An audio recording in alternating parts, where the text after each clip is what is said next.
kicks. One I happened across that happens to be a valuable car. Like I got a Firebird given to me one time, and I didn't even know when it was given to me. It was a rare big block Firebird, you know. I went to playing with it stoned and had it out in the driveway the next day pulling hole shots, and my buddy's like, "You know, that's a $80,000 car." I was like, "No." He said, "I'll give you 52 for it right now." I was like, "Fuck, run it."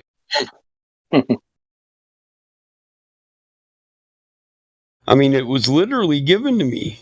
So old lady said, she needed a transmission for her fucking Blazer. She lived up north. It was winter. I helped her out, told her she could owe me. Well, then when she called me, she said, "I got half the money, come up and get it." And I go up there and she says, "You can have this car too." And I was like, "Well, here's your money back. I'll take the car. You don't owe me shit, you know? That car, perfectly fine for your transmission." Because I thought, I know it's funny, man. Like, I've gotten a lot of computers and laptops and shit for fixing other people's computers. yeah. I'm dead serious. So, like, fix this computer, I'll give you this other one. I can't figure out how it works. It'll be like a $2,000 MacBook Air. Like, okay. I'll fix your shitty. I'll fix your shitty IBM PC from the fucking 40s because that's because old people, they don't new shit, man. They just it took them 15 years to learn how to use their old PC. Yeah, I know. I just figured out where the power button is. I know. You built this computer 15 years ago. What are you talking about? Yeah, I had some decent computers that people would drool over for the company, and I bought newer shit that was less expensive. And a guy got me like that. But he told me I wanted him to set up my whole system and then link it to my computer at home, you know, make me a network. And I said, "I'll give you can have all these old computers, and then I'll pay you to do the job too." And he said, "Mike, these computers are pretty valuable. I'd probably do it just for the computers." And I said, "Well, honesty's a good thing, but I've gotten real expensive cars for shitty deals. And do what you do with the computers. I just want my shit networked on system that I know how to run." That was what was more important to me, you know? You basically wanted to extend your business network to your home, so you didn't have to switch shit over. Yeah, I wanted to be able to go at home, bring it up just like I do in my office. Yep. It's just a network, you know? I wanted everything networked together, and he hooked it up. So, and it still works. I've only had him come clean stuff up twice, and that's like 8 years. You know what Arlo Guthrie is? Arlo Guthrie, the musician. Oh, yeah. Back in the 60s. I fixed that dude's computer. The dude had 40,000 fucking computer viruses on it. No joke, man. Like, dude, man. Throw this shit out the window, man. It was running for 48 hours cleaning viruses off the damn thing. Yeah, it's crazy, man. You sound like my ex-wife. "You got to quit looking at that porn, hon." "I don't look at porn." "Yes, you do. You got 40,000 fucking viruses from porn." Oh. Well, this virus, like every time you delete it, it would make a copy of itself that was like a random string of characters. So then you'd have to go look for that. So there's a specific way to get rid of it. He kept trying to delete it and delete it and delete it. So he had copy after copy after copy. It just kept reproducing. Exactly. Isn't that a Trojan? Yeah. Well, this virus would basically, it would let anybody, whoever had control of the virus could just access your computer and do whatever they wanted. I don't know what they were doing with this computer. This is back in like fucking 2004, maybe. There was a bunch of shit going around back then. There was a Microsoft virus, man. Like, put it this way. If you did a fresh install Windows, and you connected your computer to the internet, boom, you instantly had a virus. Instantly. Because there was a flaw in Microsoft Windows, and that shit was like perpetuating. I can't remember the name of it, but it was like you literally couldn't install the update to fix it before you caught the virus. Yeah, it was pretty messed up. I made money off of it, so who gives a shit? When was that? In the time of 3.1 and shit? No, this is Windows XP. Oh, XP. Hell, Yeah. I liked XP. That was simple. That was the best operating system by far. I'd still run that shit if fucking they supported it. Yeah. I liked Windows XP. I ain't gonna lie. It was fast as hell, man. I thought no so. Bloat. Yeah, man, it's great.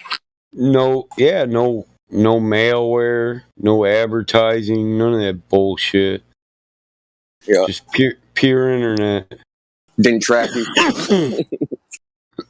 as much. Yeah. How about that? I've learned over the last 15 years that computers is knowing how to build a computer is just as valuable as knowing how to build a car. Fuck, the motherfucker that builds computers can, if he's really good at it, he can afford the car. Yeah. Now, same well, way I mean, everything's gone to kind of the cell phones and shit, so it isn't as. I mean, it's still needed because businesses still use computers, but the industry's kind of changed. People get like service contracts. I know a guy, he quote unquote fixed computers, but he couldn't actually know how a computer worked. So you can get a gold service contract with Microsoft. So someone would pay him to fix their shit, and then he would just call Microsoft and they would remote in and fix it for him. He didn't know how to do anything. Yeah, quite funny.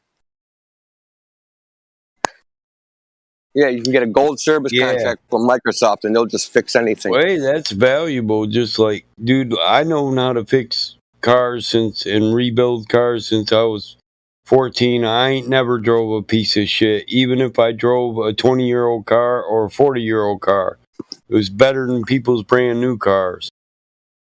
And with a toolbox, I think an analogy would be, you don't know how to fix a car, but you had a service contract with Ford, and people would pay you to fix your car, and you would just call Ford, and they would come out and fix it.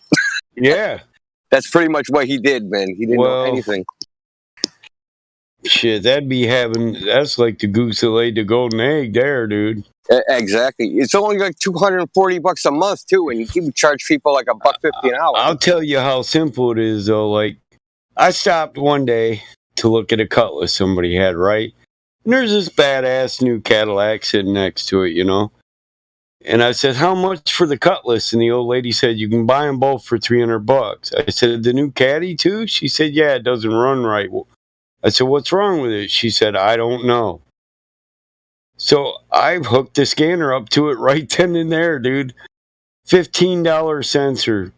Cadillac ran like a motherfucker. It was a fucking $12,000 Caddy, man. I sold it to my brother. I hauled the Cutlass home, and my younger brother was there. He thought he was a pimp in a Mac. He used to flip Mustangs and Cadillacs. I said, how much money you got in your pocket? He said, I got like $5,200, but only 45 of it can I spend. Why? I said, I got a $12,000 Cadillac sitting 40 minutes away. You give me the 4,500, you can have it. You can take my truck and trailer and go get it. And literally, you added right markup. He's like, hey, this motherfucker was counting his money out. He's like, you got a picture? I said, no, but my buddy's like, I took a picture with my phone, Mike, look. And he's like, oh, yeah. Here, you got gas? I was like, motherfucker, I got 2 tanks. One of them's full. Fuck yeah, I got gas. I typed it into the fucking GPS, the address, sent him back there. That motherfucker came back happy as hell. He said, I'm going to go get insurance tomorrow. I'm switching my plates. Can I park the Mustang out here, Mike? The one he kept. He had a Mustang he would keep. Yo, those sensors, man. What a scam that is. It is. Dude, so check.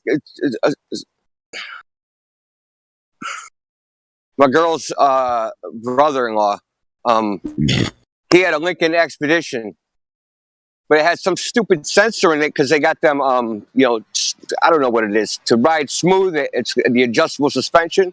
Yeah. That shit would, dude. The sensor went, man. That shit was like bucking and doing all kinds of crazy shit, dude. I thought the thing was auto leveler. Yeah, exactly, man. Yeah, the auto levels. Yeah, the auto level go down the highway at like 100 miles an hour, and it's like you're just sitting there. Yeah, but when that shit goes out, you can do 3-wheel motion going around the corner. Yeah, exactly, man. That shit sucks. But I can tell if it's out by the way the vehicle sits when it's parked. Yeah, his shit sat low when the sensor went out, man. Yeah, if I came up, you say, give me 5 for it, and I say, what's wrong with it? And you like, it jumps all over the place and it's sitting low. Yeah, I'd give you your 5 right then and there. You can bypass that shit. Or you can make the sensor, the auto level sensor, you can actually put new ones in there, and then instead of hooking it back up to the suspension where it free floats, you can lock it in place with a zip tie. And then it won't. There you go. Yeah, then it won't go out. You set the 1 cent zip tie. yeah, you do, because what that does is it locks the suspension in at one place. You air it up to 30%, and that's perfect. That's like riding on normal shocks and struts. You just zip tie the motherfucker in place. He was getting like these $4,000 quotes, people telling him his like springs are gone, his freaking shocks are gone. Oh yeah. And he couldn't afford it because let's put it this way. He kind of did he did an insurance scam to get it in the first place. He had a slip and fall accident at Disney World. And they gave him that shit to shove him the fuck up. So he couldn't afford to get it fixed, man. And then he just kept bringing it around, and eventually, like, oh, this is like a $20 sensor. He was bullshit, man. It's like, what the fuck? Because there's people trying to like get him for like $4,000, $5,000. Oh yeah. Same way with them Tornados and Trofeos. When they came out, it was like an $18,000 car. The auto leveler sensor goes out, and the front end's up in the air, and the ass end's on the ground. And those people would sell $18,000 car for fucking $2,000.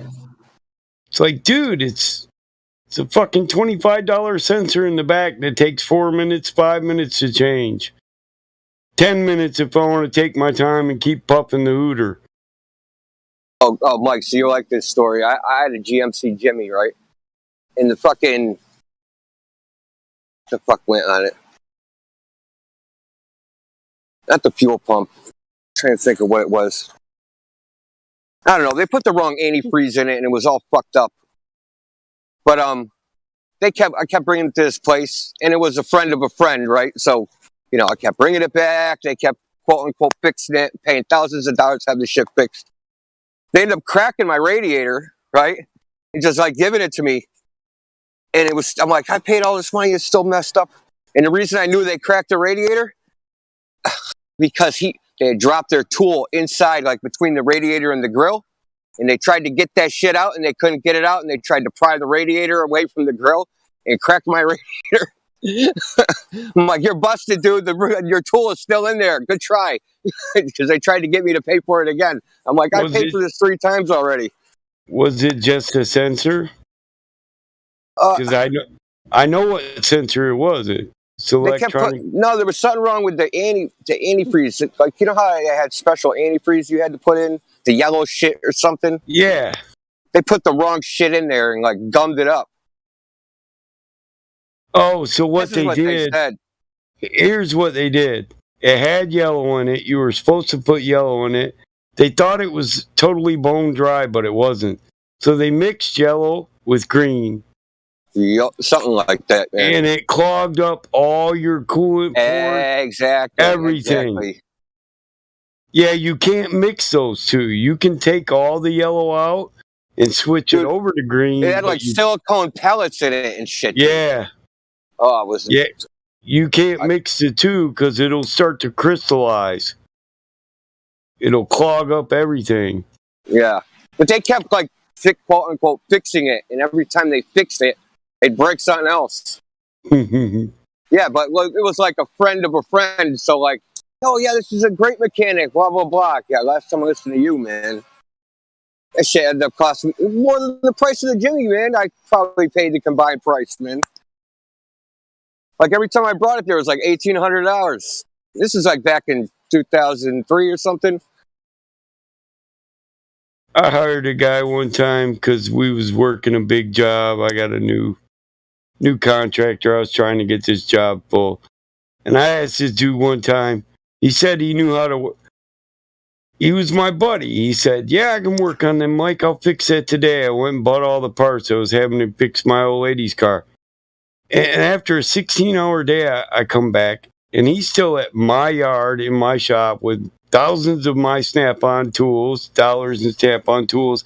And the dude tells me I couldn't get this out, so I had to take that, this, and that out. Then I didn't have the proper tool, so I had to take this out. And I'm like, wait, what? What do you mean you didn't have the proper tool? He said, well, I don't have them tools. I was like, bitch, you're at my shop. I got all them fucking tools right there. All you had to do was ask any one of these diesel mechanics where that tool's at. The dude had my car stripped out in about 15 fucking parts, wanting paid for the full job, and the job wasn't even done. I was like, dude, are you fucking serious? He said, yeah. So I said, fuck it. I should have done it anyway. I want something done. I might as well do it my fucking self. Fuck it. I ain't getting no sleep tonight. I said, motherfucker, you can get paid full job. You've been here 16 hours, right? He said, yeah. I said, well, I worked 16 hours today too, bitch, and I paid for this and it was supposed to be done, so you're going to help me do it. And then this motherfucker, I almost beat him down, dude. It took 4 hours when it should only... Mike, I hate to cut you off, but I got a jet, man. I'm waiting for something. I'm sorry, man. You're all right. It just took me 4 hours instead of 2 because this motherfucker kept arguing about what to do. I was like, dude, I'm fucking licensing this shit. What the fuck? How you gonna tell me I'm doing this shit wrong? Your bitch ass took a bunch of shit out that didn't need to come out. I swear I wanted to beat him up over that. I paid him his money. He bitched about being broke. I told him to come work at the asphalt yard. I talked him into it too. You know why? Just so I could give him the shittiest jobs every fucking day until he quit. And he said, after about 2 weeks, man, covered with dirt, he come out of my sealer tank. I made him go in the sealer tank with a chisel and a hammer and chisel all the shit off the inside of the tank. I didn't need that. It didn't have to be done. I just wanted to be a dickhead. And he says, man, Mike, this fucking sucks, man. This got to be the shittiest work in the shop. I said, it is. He said, I thought we were buddies. I said, so did I, dude. And then you took my car half apart trying to change one dumb thing. He was like, I'm sorry, man. Can I get easier work? I felt bad for him. So I quit fucking with him. He still works for me, too. My foreman said, I said, man, I got to find something to do to make that guy quit. He said, Mike, that's the first guy we hired in 2 years that ain't going to quit. I said, what? He said, man, we got people, we hired 10 people and 8 of them walk off by lunch. He said, you work this motherfucker the shittiest jobs I ever seen you make anybody do for 2 weeks and he's still here, Mike. You better leave him alone. I was like, really? He said, I want him, Mike. I was like, all right. He was right, though. I had to think about it. I think, well, yeah, he didn't quit, did he?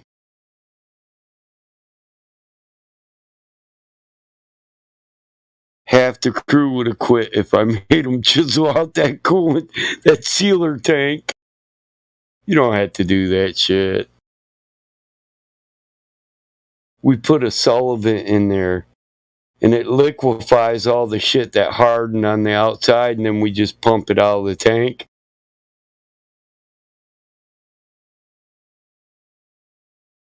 Hell, he got 32 hours doing it, though. It took him 3 fucking days. It was clean as fuck when he was done. I actually saved $500 on that Sullivan too, but hey, I was being a dick.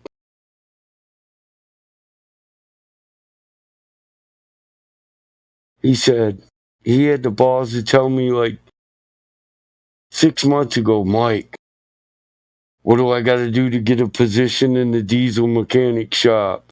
I said, are you fucking kidding me, dude? Fuck you. You ain't working on none of my equipment, motherfucker. Gotta be crazy.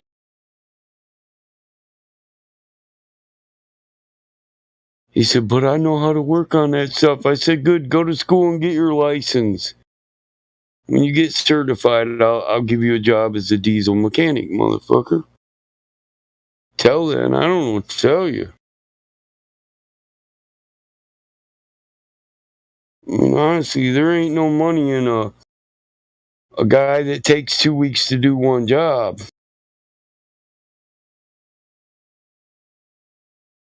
I fixed 30 cars in 2 weeks if that's how I'm making a living, if not more.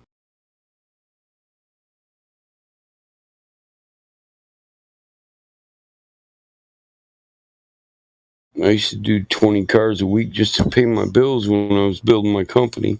And that's after a 12-hour day, a 14-hour day, or a 16-hour day. Go home and fix cars till I fell asleep on the barn floor.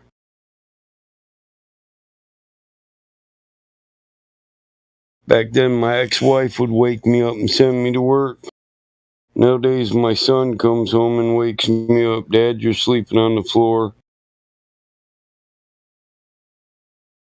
Go to bed.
Anybody try talking to Alien Zoo? Because I noticed he was in the lobby.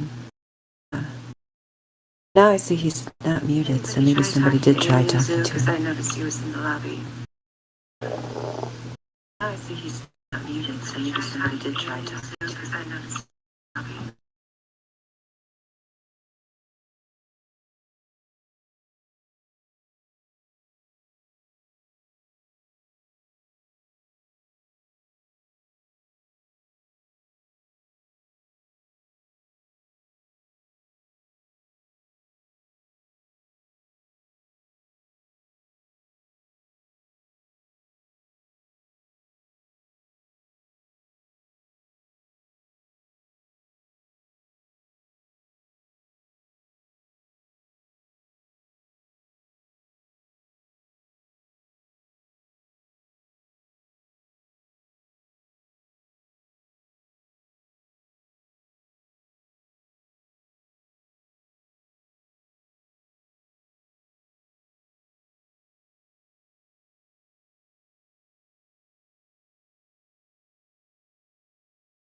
Well, Alien Zoo, if you decide to unmute, you can. If you would like to have a conversation here, welcome to the server.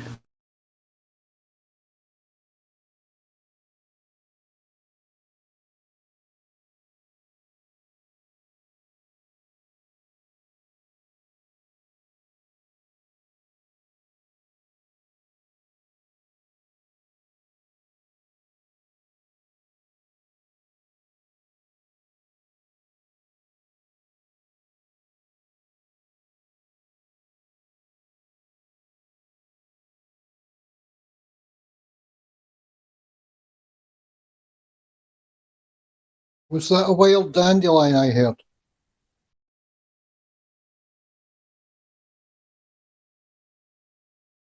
Yes, that was me. The wild old dude. What's going on? Hi, Paul. Good morning. Good morning. Yeah. You know it's morning here. Good job keeping track of that. Good afternoon to you. Yeah, it's I'm in your time frame. You know me. I can't get away from this place, and yeah, I follow the fun in here all the time. Yeah, it's quite good. I've had a good morning. I've been talking to Battle Mod, and then had a friend drop in from across the country. He's got a car stored here, so he wanted to play about with that, and he brought a stranger. So I was able to tell the stranger all about Flat Earth. Oh, cool. What did he think? He's all for it. He's behind it. He's seen the things that we've seen. He agrees with me. I explained the math, the curvature rate, and he says, I've seen further than that. I've seen oil rigs and stuff. And I was, yeah, I know. He's an electrician. And he's done heavy electrics, industrial electrics, and stuff like oil rigs and heavy engineering and stuff like that. So, yeah, he's seen the things we've seen, and he agrees. Earth doesn't seem, and his world travel. You know, he's been India and Asia, and where's the other big one? The oil went to the Saudi countries. He was down there when all that kicked off. He's older than me, and he's seen it all too. And he didn't see a globe when he flew over it on a plane. You know, 30, 40 years ago, regularly. He didn't see that, or travelled it on ships. He didn't see that. He always saw too far. And when I explained the math, he says, yeah, you're right. You're right. Nice. That must be nice. I to have somebody like just personally explain it to you, because I had the same experience but I was just, investigating it on my own and reading books. But I remember thinking, you can look back at what you've seen. And I'd seen a lot of sites on the Great Lakes, including Chicago, across Lake Michigan. So then when I start reading about the curvature we should see and how it should hide these things, and in fact we can see them. Like, I had a lot of reference points to look back on, which I know a lot of people probably don't have. Like in your country, probably people, of course you're talking about someone who had experience in other countries, but just I think in your country people are more likely to have had sightings on the ocean, whereas here, like, a lot of people are landlocked. In our country, might not have seen that. The Great Lakes are like unusual because of their size, But yeah, I mean, you don't have to have had those firsthand observations, but I think it's helpful. I remember one of the first videos I saw was, now I have not been able to go back and find it, but it was some guy with his P900 or P1000, like, viewing this lighthouse across the ocean, and and showing all the measurements of where, how far away it was and what the drop should have been, and he was just kind of like his live on camera reaction, like it really spoke to me, and I hadn't totally investigated it or made up my mind or anything, but even just him was so excited. He's like, "Oh my gosh, there it is! I see it!" He was, just full of this excitement, and I'm like, "Wow, that's kind of cool. Yeah, I have seen those things too." So I don't know. It's just interesting. Yeah, it's nice when people are able to, when we're able to look back across our memories, and yeah, it is the earth that we're not. As I said to this boy that was sitting here today earlier on, we're not tinfoil hat wearing crazy kooks that think this is a disc in space. We're skilled, trained people who are logical, thinking adults that have went out and actually compared their reality to what we've been told it is, and it's just night and day. It's not a globe, and there's nothing crazy or ooh, they're all scary people and they're all in a cult. There's none of that. It's just simple. It's so nice. Yeah. Yeah, I mean, in to the contrary, it kind of like frees you from having to mess with all of that other nonsense. What people call the tinfoil hat or the truth seekers. They're going to give you the inside info. Because I think some people who are truth seekers, they do, like, just out of desperation, cling to some of that stuff because you inherently, know there's something obviously wrong with the system the way it is and the things that we're being told in the media and the education system and so on.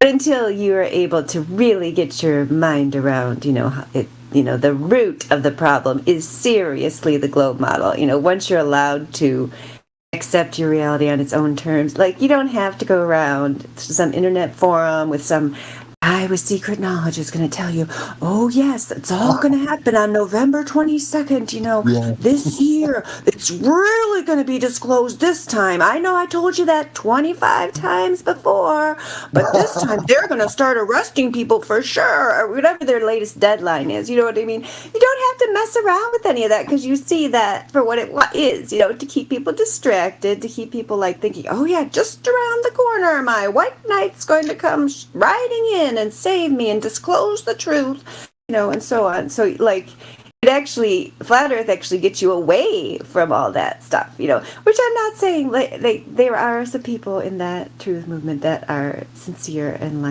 that are really trying to find out the truth, no question. But they're trying to find out the truth a lot of times in an area where you're never going to get the real truth, like 9/11. You're never going to get the actual story. It's completely impossible. Yeah. You can discount and debunk the government conspiracy theory. That's easy to do. That doesn't hold any water. It's just like debunking the moon landing. You can easily debunk their story, because their stories never hold up. Their story about JFK doesn't hold up. None of their stories hold up. But you can't, once you've done that, you don't need to sit around and try to figure out exactly what happened. People do, and if they have a lot of extra time and want to do that, I have no problem with it. If you want to try to figure out on 9/11, were there planes, were there no planes, what kind of explosives did they use, etc., etc. I don't care if people do that, but it's not real productive, in terms of, explaining to the world, because I think people think, "Oh, if we just find the perfect piece of evidence, we'll expose this and then everyone will see." But we know here, don't we all do?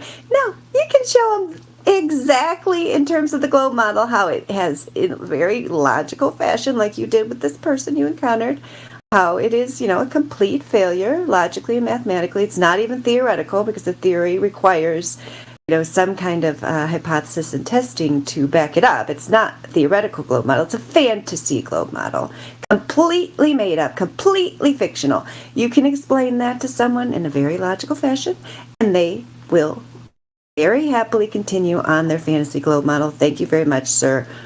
See you never." And just leave here. 9 out of 10 people, probably more than 9 out of 10, right? 99 out of 100 will hear the stuff, just say, "Okay." Yeah, see you later. I want to go back to my globe model. That's much easier than trying to stand up to the world. But you found somebody in the real world who you can talk to about. That's great. Is he still there? No, they're both. My friend that brought him here is a. Let me think. How could I explain this? A shady fly-by-night mechanic who is always on the go, fixing things and wheeling, dealing cars and engines and motorbikes, and you know the kind of person I mean. Yeah, yeah. So he's always so anytime he's here, he's always doing stuff, and then he's off again. So they're away back across home. I think they're away to weld up a set of gates for somebody, and that'll pay for a new tire for the Jeep that he's just got. He's one of these crazy people. But I know that the boy that I was speaking to will now go home and sit and have a look at things.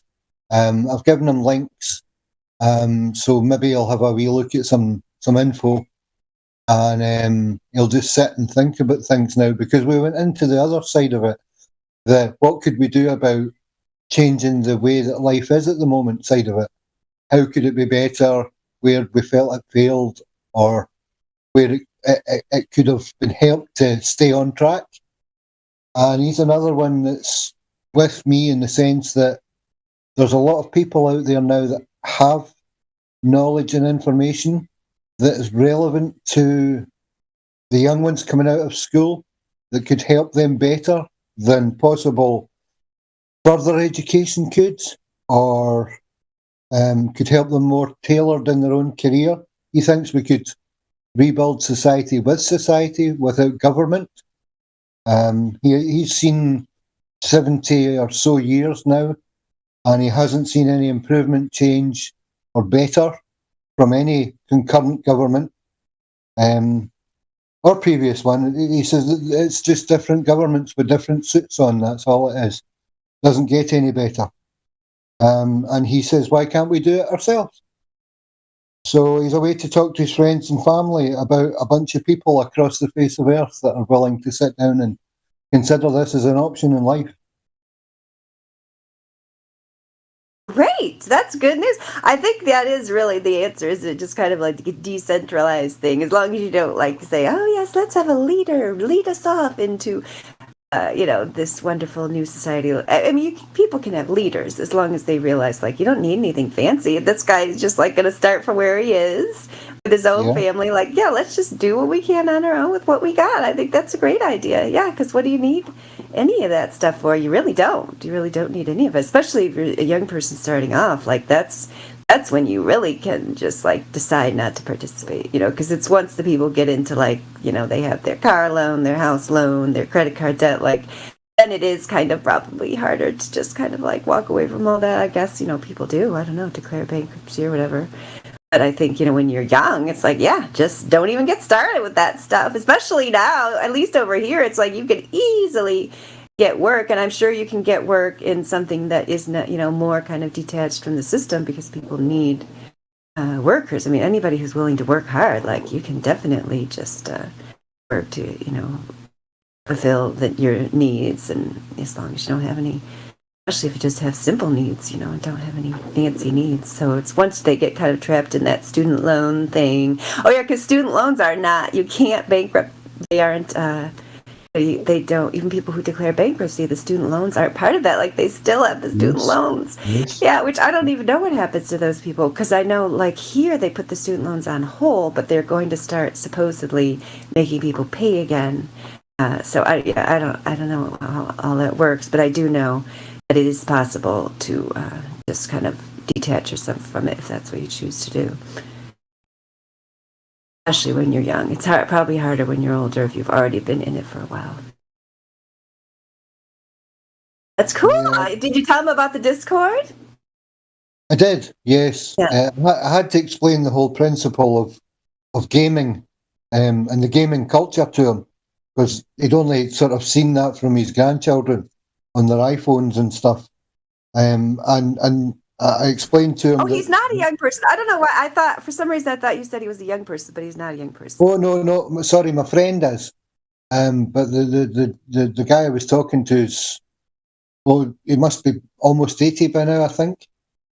Okay, so the one who is Yeah. like doing is your friend is the young person, and the person you got through Yeah. to is the old person.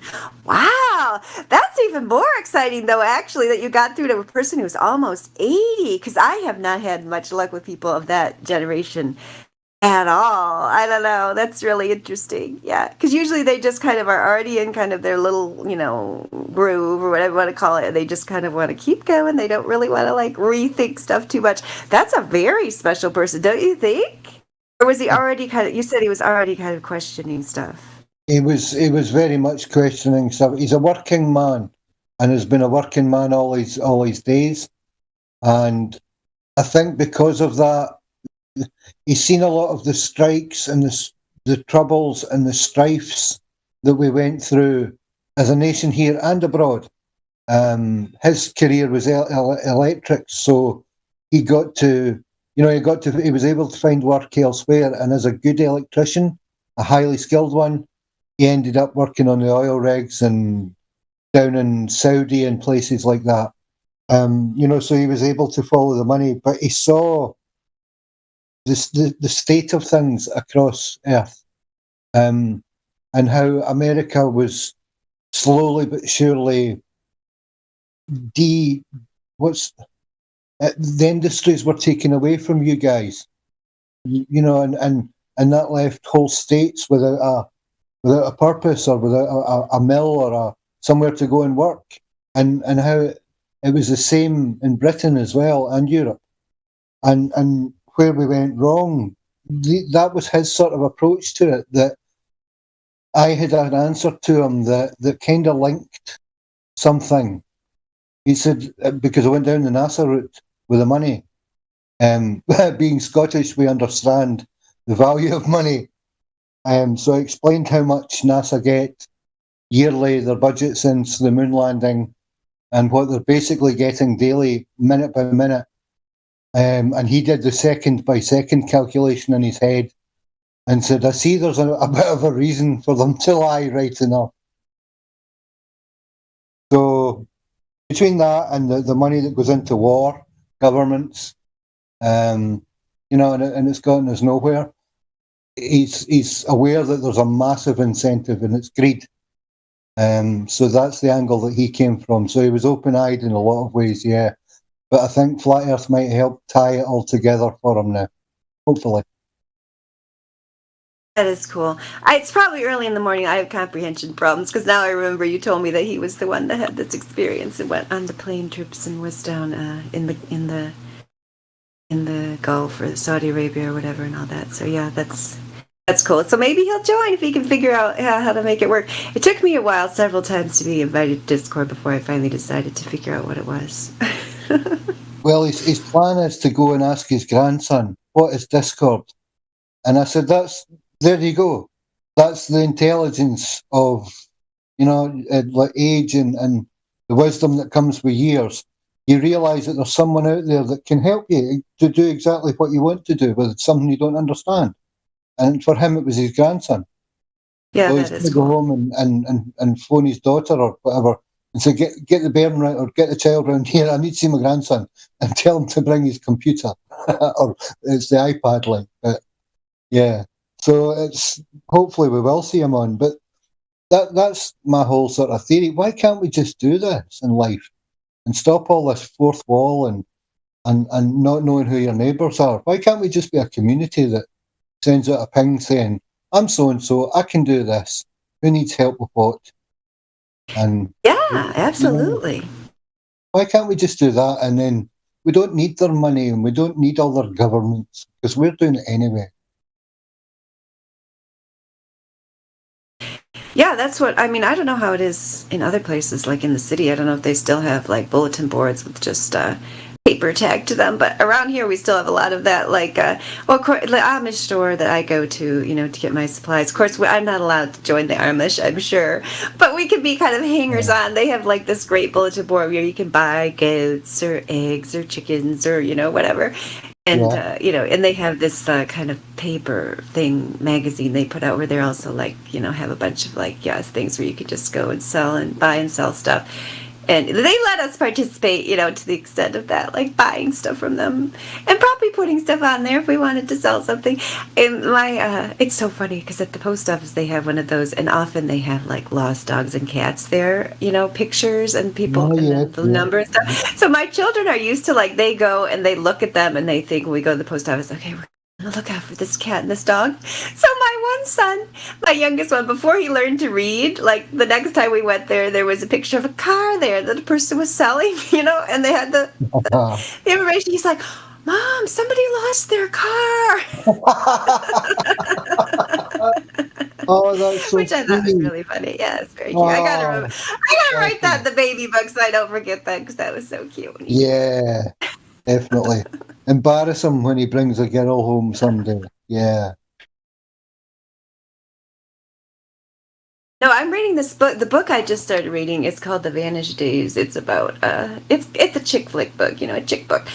So you probably wouldn't like it, but it's set in Scotland, and the stuff they're talking about at the beginning, I have to read it really slow because I don't understand your history at all. Like, it's talking about the Presbyterians, and I guess the Presbyterians were like evil dictators there at one time, because the Presbyterians here, I mean, I know they're Scottish because I have some Scottish heritage, so like some people in our family are Presbyterian, especially on the other side of the state. So I knew, like, they have a church over there called the Kirk in the Hills, and it's like one of the fanciest, churches around, like, and anyway, but like, I didn't know they were like oppressors. That's what the part I'm reading about is they were like outlawing Episcopalians and, like, I don't know, killing them and stuff. Yeah, I knew nothing about that. They don't tell us that about, the Presbyterians here probably keep that part a secret. Yeah. See, that's the thing, Dandy. That's see, people say, "Oh, you flat earthers think you know everything." No, we don't. Some of us research, some of us learn, some of us are born into history and culture that we're taught and shown from a very young age, that we understand fully and completely, that you have absolutely no idea about. And the depths of religion and power and control and titlement and landed and deed over family names. Yeah, that's my history, that's my culture, and I understand all that because I've read it all. When literally you were hunted in this country because you followed a faith that wasn't someone else's faith. Yeah, I know about all that. Yep. Doesn't make me know everything, though. Yeah, it's pretty crazy. Yeah, it is actually. It is. And once you see all things like that, you realise the bigger game that's been played.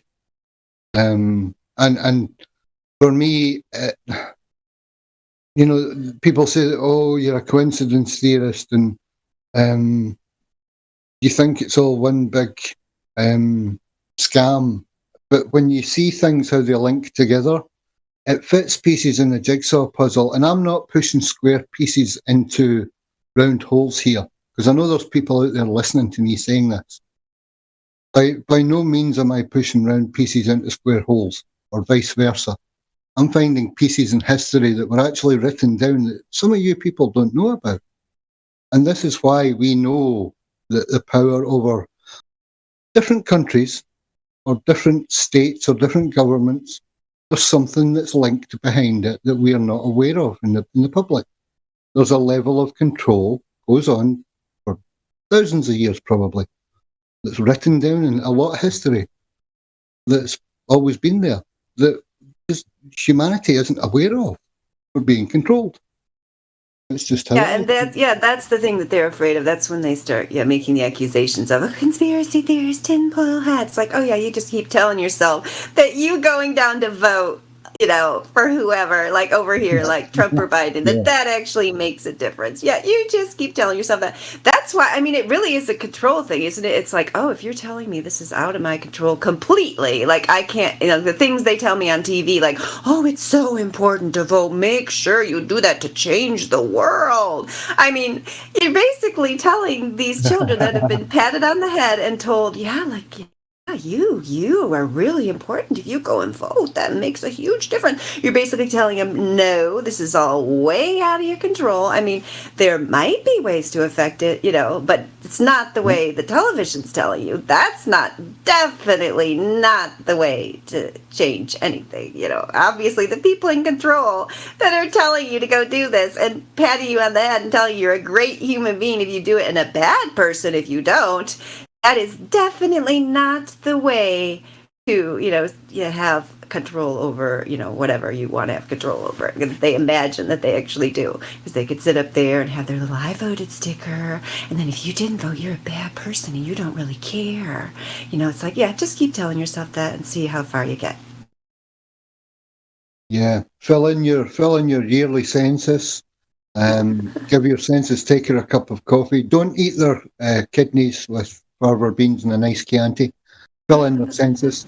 Help the government. I feel bad. Help the government That's run so you. funny you say that. This lady who came, and it was 2020 when they did the last census. Like, I was thinking about this. I was kind of feeling bad because I scared that lady so much. Like, I could just tell she had literal fear in her eyes, and I knew I recognized her from somewhere. And then I just saw her the other day. She's like a cashier at a shop, that I used to go to, and then I hadn't been to for a long time. I went back there. Oh, there's the census lady, and she still didn't say anything to me. She's like, oh, okay, we're just gonna pretend none of that ever happened, because I was like laid her out.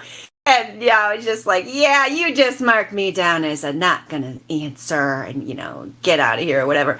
Because she was trying to tell me I should do it because that, would bring more funds to the community, right? Because that's the bribes. Yeah. I said, some people can be bribed. I'm not one of them, Yeah, whatever. And she was like, oh my gosh, I seriously feel, I mean, just because the way I can get and talky sometimes, I just was like talking to this census lady. This poor lady's like shrinking away, like, okay, I won't come back. It's fine. Just stop talking. I did feel kind of guilty later. I'm like, okay, lady. She's probably just, doing this job on the side, and but I felt like, no, you're going to work for the government during this time. You're going to answer for them, you're going to tell me I should help, keep the bribes flowing in the neighborhood by telling you stuff about my life. No, I'm not going to do that. Anyway. Yeah, please fill in this little box so we can know what pills to give you to make you shut up and do what we want. Oh, Josh Stryker. Oh, he was just in here. I was trying to get in because he didn't have a role. Maybe he went up. I wonder if he went up to the check-in. No. But he says, who was just here in the live stream, if he comes back, he says, I side with Eric Dubay. I asked him what his thoughts were about the Fantasy Globe model. He said he sides with Eric Dubay. I think this Alien Zoo maybe is not supporting the Globe model either. They're both in the lobby, but this Alien Zoo hasn't spoken yet. Did you see what that Alien Zoo guy said in the lobby? What did he say? Tell me. I'm driving. I can't really read it. It was about 7:25, between 7:25 and 7:26. Okay, I can go look. I'll go look.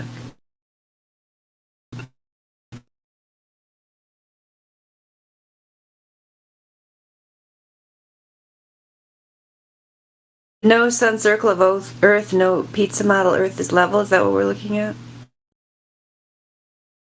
Yeah, I think that's part of the message.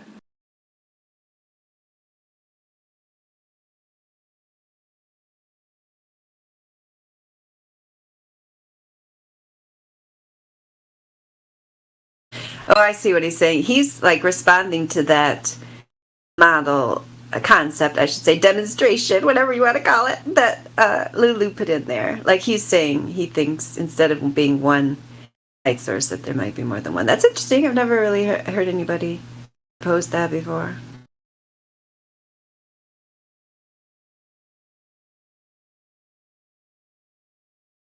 Brad says, are you on drugs? He doesn't like that idea. See, I was much more diplomatic. No, just when I read it, I was just like, what? I know, that's how I was. I don't know. I've never heard anybody even propose that before. I don't know. Yeah.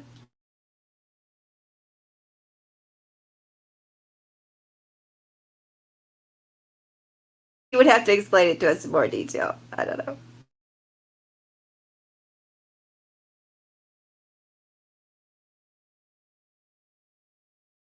It's giving me a slight smile in the lobby now.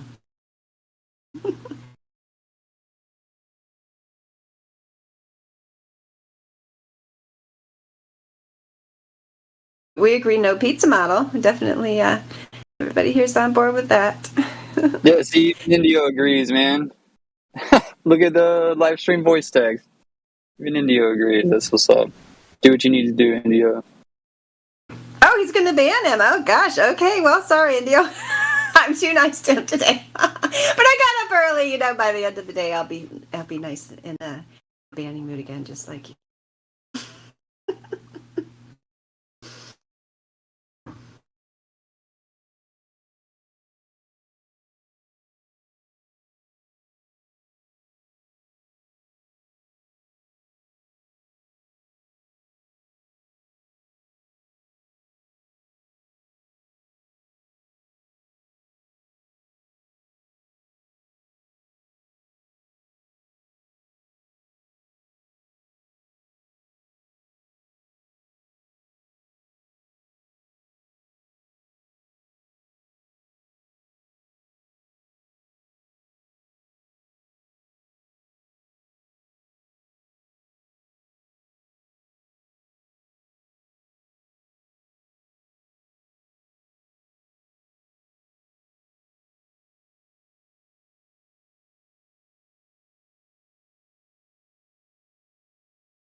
Ed or Old Dude or anybody, did you guys hear what happened? When I left, Truth Prevails was talking to some new person. I don't know what happened to that guy. Now I can't even remember his name. I don't know if any of you heard the end of that. Talking about the Wesley guy last night? Yes, that was the one. Yep, W. Definitely knew it started with W. I only cut the tail end of that conversation. I didn't hear the whole thing.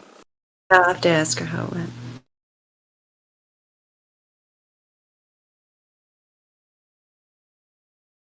Alien Zoo, speak now, forever hold your peace, because sounds like India's on the case. You got anything to say for yourself?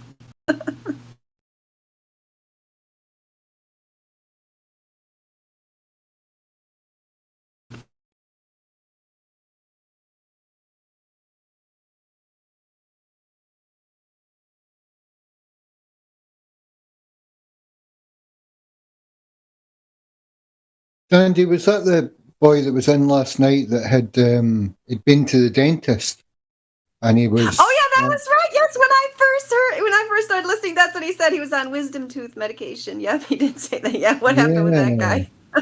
Yeah, that was his excuse when he came in. I thought he was going to rickroll us with that. I thought he was going to say I'm a Novocaine and then go off on one, and use that as a reason. But he kind of talked himself sober, and then, talking. Yeah, he was talking sensibly for a while in the middle of it all, but he was, how do I say this? He wouldn't stick to a point. He wouldn't give his opinion. He was asking us what we thought the reality of it was quite a lot. But he seemed okay. Who knows? Doesn't matter really anyway. He's only a ban away if he kicks off. So at least he's here talking. So, but yeah, he stayed for ages. Oh yeah, thank you for the update. Yeah, maybe I'll get to talk to him. Who did? I missed it. Who did? What was his name, old dude? It starts with a W. Brad knows.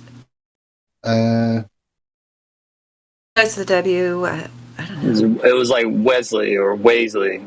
Wesley. Might be Wesley. That sounds right. Wesley. Yeah, that Wesley, yeah. Yeah, I found him. I see him. That's the one. Yeah, that's definitely him. Yeah, he's still here.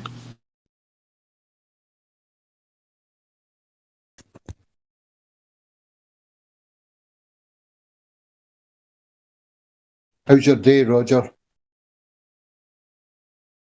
It's fine. Done a lot of walking today, so I feel my legs. Mm-hmm.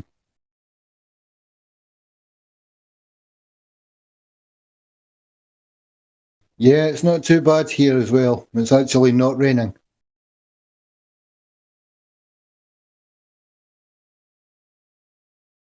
Yeah, we've been having rain every day. I still have to get the tent out from camping and dry it out. There's not even been one dry day to do it. Maybe today it says it's not going to rain, but it said that yesterday and then it rained anyway. So I don't know. I guess I could put it inside. I don't know. Maybe that's the thing.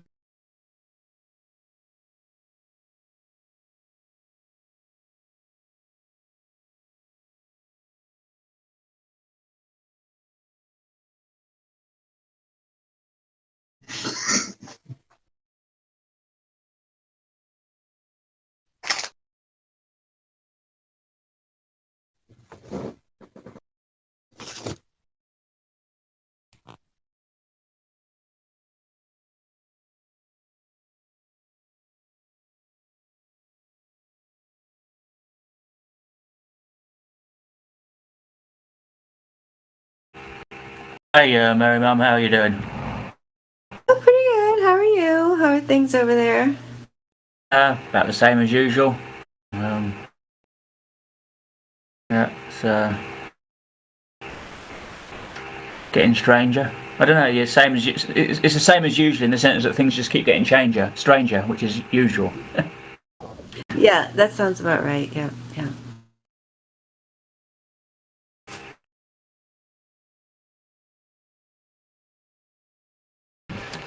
Yeah, I think a lot of the stuff which is going on in the cities is not quite hitting the outer cities yet, the smaller cities yet, smaller towns. But, who knows? Yeah, I think you're right. That's how it is here. Yeah, when I go to the city, then I then I can see, oh, this is what they're doing now. They're going back this way. Okay. Yeah, out here, like nobody pays any attention to anything, and we just continue and carry on our lives. I mean, the sort of things we see on the news is this is not like things which happen every day, and to individuals, but I guess they're going to increase, and it's just going to start encroaching. I mean, I was thinking about this just yesterday, actually, because I was having a conversation with CI about it, about just kind of the past, and because I think younger people tend to kind of romanticize the past, which I used to do too. When I was younger, I kind of got over that because now it's even though what's going on in the world right now is very disturbing. It's well, they're putting all their cards on the table. I mean, 2 years ago, I still thought, oh, this is just going to carry on this way, probably for the rest of my life. If anything changes, my children will hopefully be around for it, and I'll help train them. But now it's nope. They've shown their cards. It's now it's all very clear for everyone to see. So I think it's all, even though it's a bad time, it's I certainly wouldn't want to go back, because then we just have to go through this time again. You know what I mean? Back to a time when it was more hidden, right? So then that's why people think oh, in a simpler time, we didn't, all this wasn't going on. It's yeah, but it was all there. The makings of it were there, and now it's just manifesting itself in a way that almost makes it easier to say, yeah, we could just walk away from this nonsense and not participate, because there's no reason to compromise with these kind of characters anymore. There's no facade left to kind of go along with anymore. There's nothing. It's been clear that we don't have a culture anymore, that we don't, we have no leaders, real leaders. The education system, the media, every institution is just acting as a monolith. So there's no more, there's no more sham about it. There's no reason to just kind of go along, until a time when it's exposed. It's just been exposed. And some people choose not to see it. Same thing with the Fantasy Globe model, right? People choose to remain on the Fantasy Globe model despite the fact that it has no scientific evidence to back it up. And that's fine if people wish to do that. We're not going to stop you. You'll be encouraged everywhere you go, except for here and maybe a few other places. But we're not going to humor you anymore and be like, oh yeah, it's a glove for sure. Yep. We don't want to be crazy and say anything different. It's like, yeah, we're just gonna say it how it is. And if you guys don't like it, you don't have to listen. Nobody's holding you down here and wrapping up your earlobes and making you listen.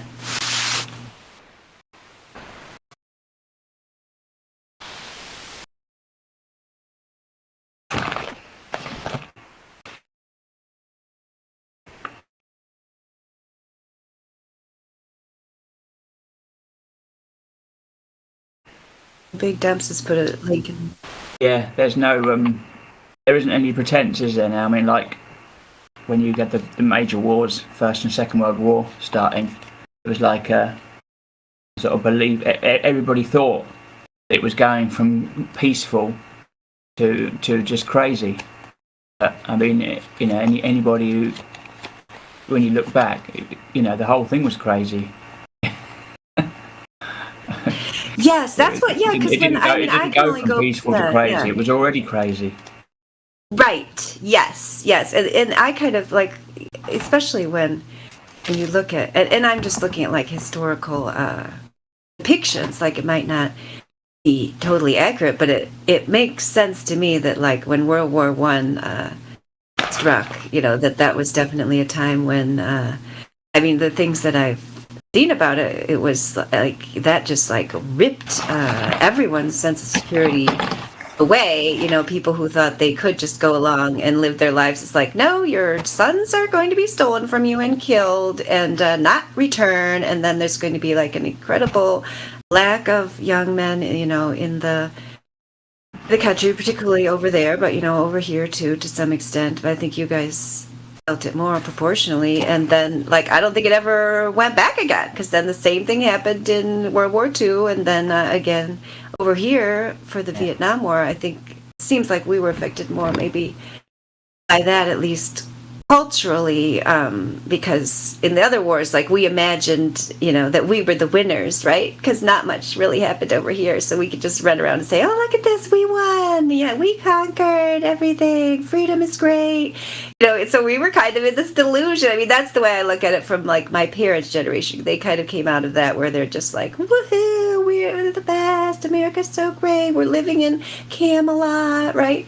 And so then the Vietnam War kind of shot all that to hell, based on the lie of the Gulf of Tonkin incident, confirmed false flag, that kind of like was the thing for us that kind of made people say, oh gosh, I guess it's not so great after all.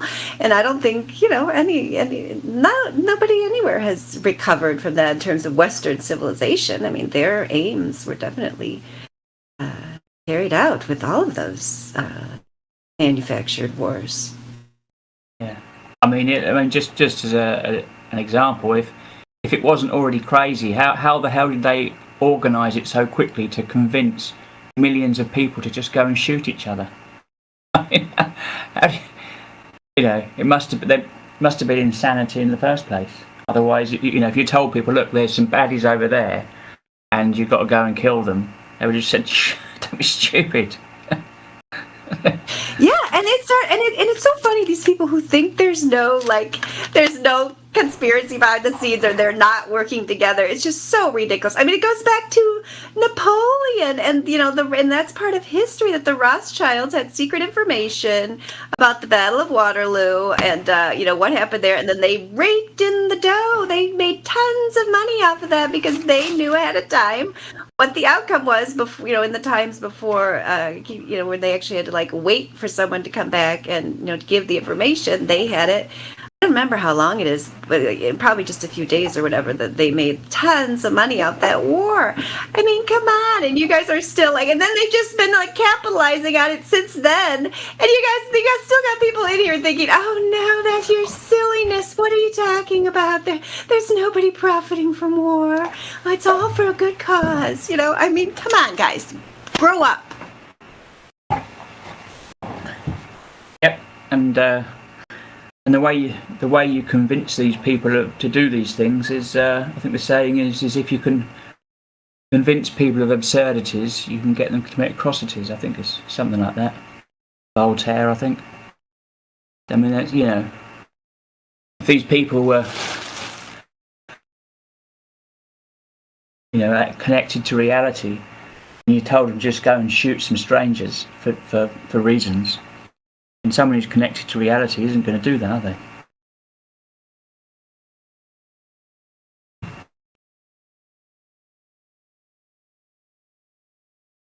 Absolutely. Oh, look, this is just the first article I found. Happens to come from a site called globalcapital.com, but in case anybody's not aware of that, 200 years might have passed since Napoleon was defeated at Waterloo, but some things in war and finance do not change, such as the absolute importance of being ahead of the game. Nathan Rothschild cleaned up on the gilt market thanks to his rapid, reliable, and finely honed communication system that brought him news of Wellington's victory ahead of anyone else in Westminster and the city. Anywho, I didn't even read this whole article, but that first paragraph just basically is just summing up I was talking about. And of course now with communications even, easier for everyone, it's like even easier to not only do it, but now hide their tracks, right? Back then they couldn't necessarily hide their tracks. Now they can easily hide their tracks.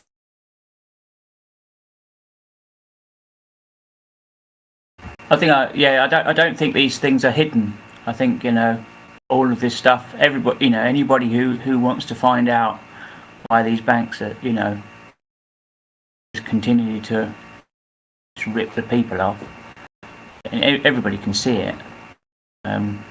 Yes, if you want to see. Yeah, it's only the people who are like, yes, don't tell me anything. I want to stay in my little bubble. I don't want to know. Yeah. I don't want to know. They told me I can call you a conspiracy theorist and a crazy person if you try to tell me about history, or like reality or science, real science. They told me I can make fun of you, so that's what I'm going to do. So I can just keep, watching my TV shows and playing my video games and eating my Doritos and, just continuing on. I mean, just above their big thing, Big Bang. I mean, what an absurdity that is. So, yeah, I don't know what that. Yeah, I should click on that. Surprise! The Big Bang isn't the beginning of the universe anymore. This is one of their new fairy tales. If you get bored with the old ones, they got some new ones coming down the pike. Don't worry. If you want to believe in the science fiction that is, the so-called space agencies today, we will keep the science fiction coming for you. If you're bored with the Big Bang, we got something new. Oh yeah, look at this. It's an October 13th, whatever they got, article. you can be sure it's coming from the Vatican. Not religious, but it just comes from the Catholic Church. Yeah, if you want to know the answer to the biggest question of all, here's from the article, the question of our cosmic origins. You have to pose the question to the universe itself and listen to what it tells you to find out the answer. Look at this. And they pretend they're science. You know what I mean? It's just hilarious. It's just, it's just so obviously a religion, their stuff. Here I went into, there's a church in Norwich, and they've got a big globe in there. So the universe speaks now, and we can listen to it. They're telling us, Roger. But if you can't hear, Neil deGrasse Tyson will interpret for you if you can't hear it properly. He's your priest, yes. He will tell you if you can't hear directly from their God, Neil deGrasse will tell you what it's saying. One of their other, little pseudoscientific priests.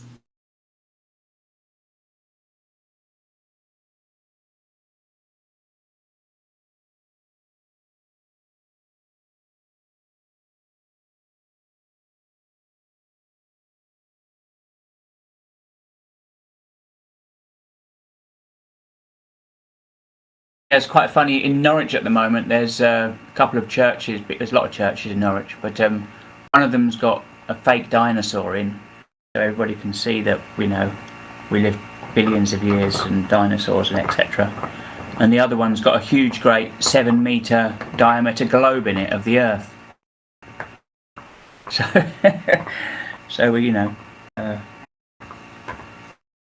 there's nothing to do with religion, though, these ideas. They're just, they're just in churches. Yeah, I find that sad that that so many of the Christians are duped about it, because it's basically getting co-opted, whatever they're, some of them I'm sure have good intentions, but they're just getting co-opted by this fairy tale, and they're afraid to step outside of it. Although some, I think that's why you had that one guy targeting the creationists, because the creationists over here in the United States of America, they're kind of a fairly big movement. The people who, are proponents that the Earth is younger than they say, that question the story of the dinosaurs, they question evolution, they question all those things. But for the most part, they don't question the globe, but they've targeted those people, to keep them from doing that. I can't remember the name of that guy. Is it Kent Hovind or something like that targets them? I'm pretty sure he's the one to kind of keep them in the fold. It's okay for you to question dinosaurs, but don't question the globe model. Yeah, that's him. Ken Hovind, American Christian fundamentalist, evangelist, and tax protester, etc. Yeah. He is one of those people who tries to make sure that it's a limited hangout in the case of the creationists. We don't want them to go too far with questioning stuff.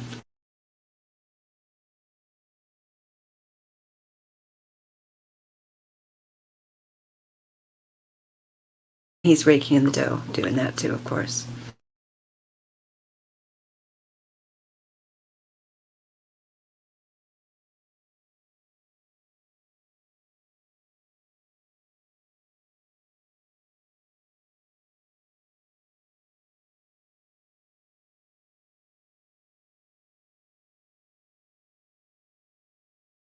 His Genesis history is also in that. They've got gentleman Danny Faulkner, who is trying to say the opposite of what.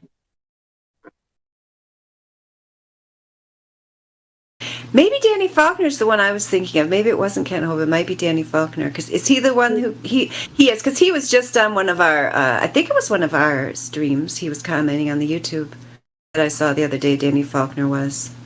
Yeah, I don't know if that's the real one, but the real one was here. Miggy talked to him. He couldn't get past the first point.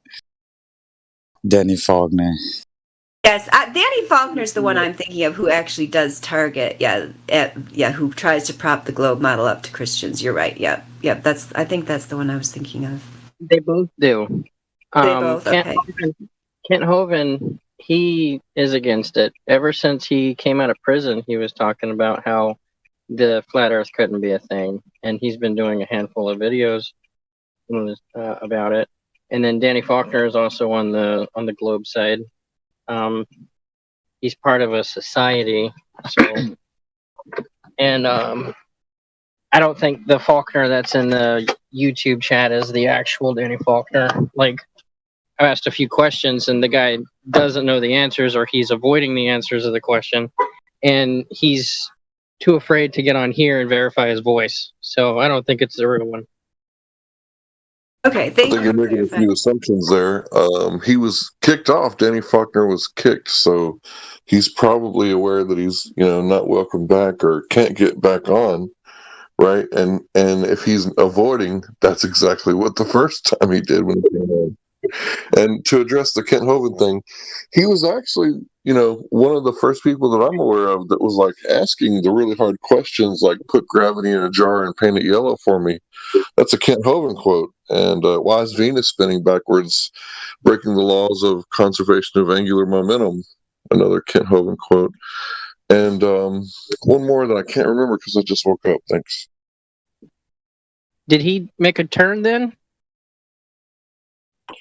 No, this is in the 90s when he was kicking ass and taking names, debating all the college professors going all around the United States, debating people and just mopping the floor with 3 against 1. And he was asking hard questions, some of them to do with Big Bang cosmology. And another Kent Hovind quote is, if the Big Bang doesn't pass the first step of the scientific method, which is make a natural observation, how can we call it science? Unquote. Well, I also know that after he got out, he had said that the flat Earth was a psyop, and then he went on this. He made this this fake story about the Big Bangers were not having a good run for their money, and they had to make up something new, and they made up the flat Earth. That's how he got on my radar, Jimmy, because that is the argument that I find the most disingenuous. If somebody comes up with that, I mean, it's possible that they have just heard that from somebody else that they respect and they're just passing it on. But that is like the most insidious argument, and only works on someone who's never actually investigated the facts themselves. And so its whole purpose is to discourage people and make them afraid of even looking into a topic. That is why, yeah, now you're making me remember why that guy got on my radar, and it was exactly the thing you're just talking about. Yeah, I agree that after prison, all the stuff you say is true. It's just before he went to like 20-something prisons, he was asking different questions. And I kind of think of it like, he didn't go to jail for tax evasion. That's just what they found on him. Because modern day police work, how it works is you find the man and then you can find the crime because of the way we have our surveillance system set up in the United States. Old timey police work like the Scotland Yard was you find the crime and you find the man, but that's not how we do things anymore. And I think Kent Hovind shows that.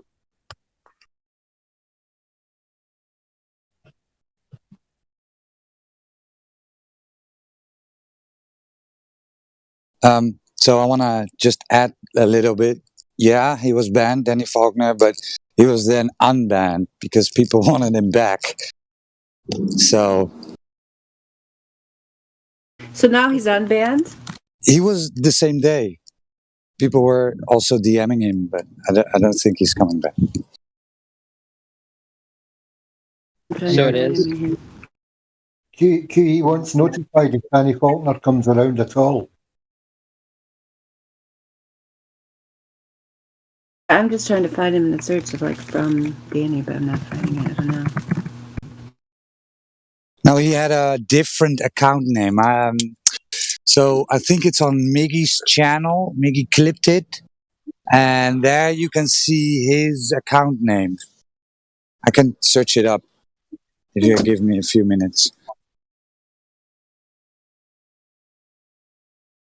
Oh, I actually see it because I actually found it already because when I was just searching his name, I found that Drace posted, Miggy's channel. Miggy versus Danny Faulkner, is that the one we're talking about? Yep. Okay, I'll put it up there. Gosh, I guess I missed that entirely. January 20th, 2021. I don't know what I was doing. I didn't even have any idea that even happened. So thank you for mentioning it.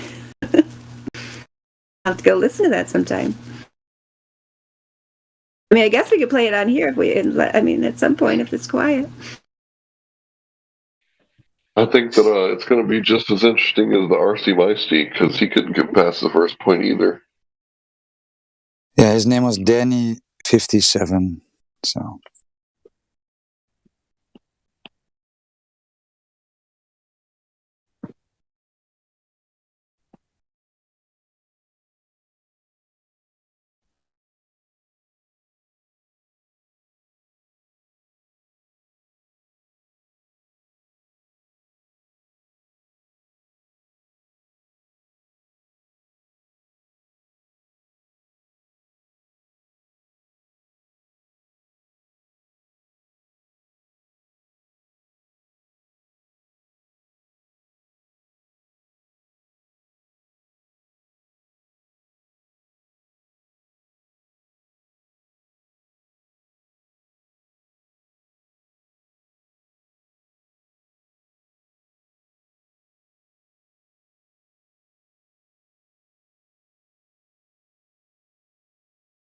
Yeah, but for anyone who hasn't seen the Kent Hovind debates, he did quite a few of them. I mean, it's a really big number. I don't know how many. But he was doing it for a while, and when you watch the debates, it's like blatantly clear that the whole evolution thing isn't, worth a grain of salt. And for everyone who watches those debates, with an open mind, it's like kind of life changing a little bit because I even went down the evolution trail a little bit before I got into flat Earth, and then the reason I did was because I had these guys that I was working with, right? These are college students I'm working with, right? And they were asking me really hard questions, and I had to like learn about evolution a little bit, and as I learned about it, I started to believe in it, and then I started watching debates in it. And then when I started watching the debates, then I learned how to debate against it. But yeah, it was because the agnostic gentlemen that I was working with, they were like really, really pushing my religion, questioning things and making me question my religion, you know.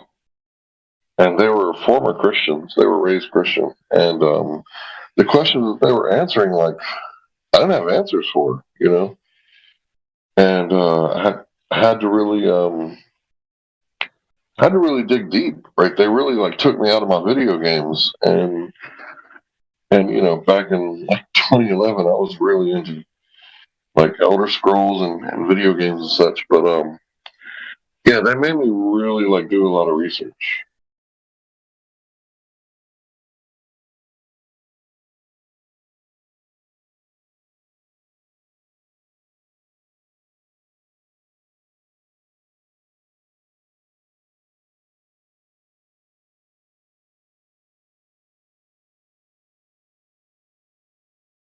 Yeah, it's very easy to get bogged down in evolution debates when they start just going on about, you know, genetics and how things are similar in genetic on the DNA level, and how there is variation in different types of animal.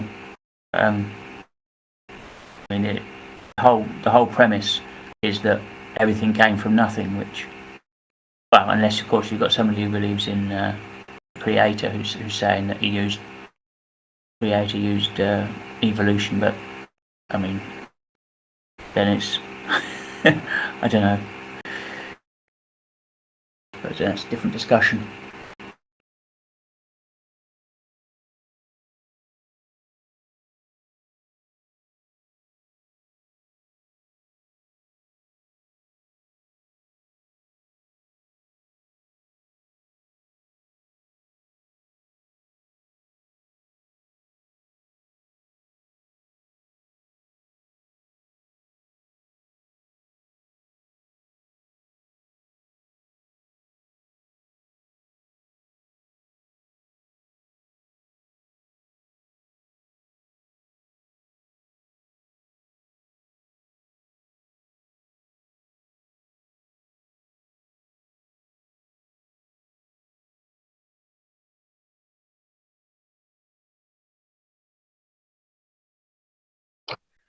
So yeah, Kent Hovind before and after prison, in my opinion, you know, two different people with two different life experience.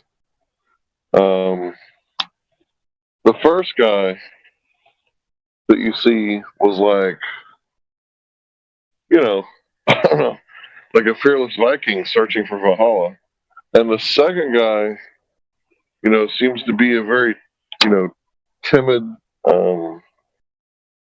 meek Christian, even though both guys claim to be Bible thumpers. And I hope I don't offend anybody with saying that, but yeah, it's just my perspective. Who are you going to offend? I mean, if anything, like I appreciate you giving me a perspective that he didn't used to be, you know, a liar, cheat, leading people astray, lying to children, encouraging other Christians to lie to their children, and so on. So you're telling me, you know, at some point he made a change, so nobody knows like what motivates people to do these different changes or to put out certain narratives, like. You know, and so if there was, you know, if something happened to him that made him feel like he had to start being a liar, I don't know. Like I don't know what he went through. So, if anything, you're making me feel more charitable toward him to tell me that he ever seemed to be more genuine and upfront. So that's interesting to hear that. I appreciate you giving me that piece of the puzzle. Oh yeah, if you go back and watch, like go back and watch that one debate where it was like three professors against him, and it was just pathetic. It was so bad. It was like, you know, that phrase, like I threw up in my mouth a little bit just now. Like their side was so bad. It was beyond words to explain. Like they had nothing And there was 3 of them. I mean, the appearance of certain liars, like, Bill Nye the Lying Guy, or, non-Professor Dave, lying guy who, make money off of lying to children. I've been quite harsh on them.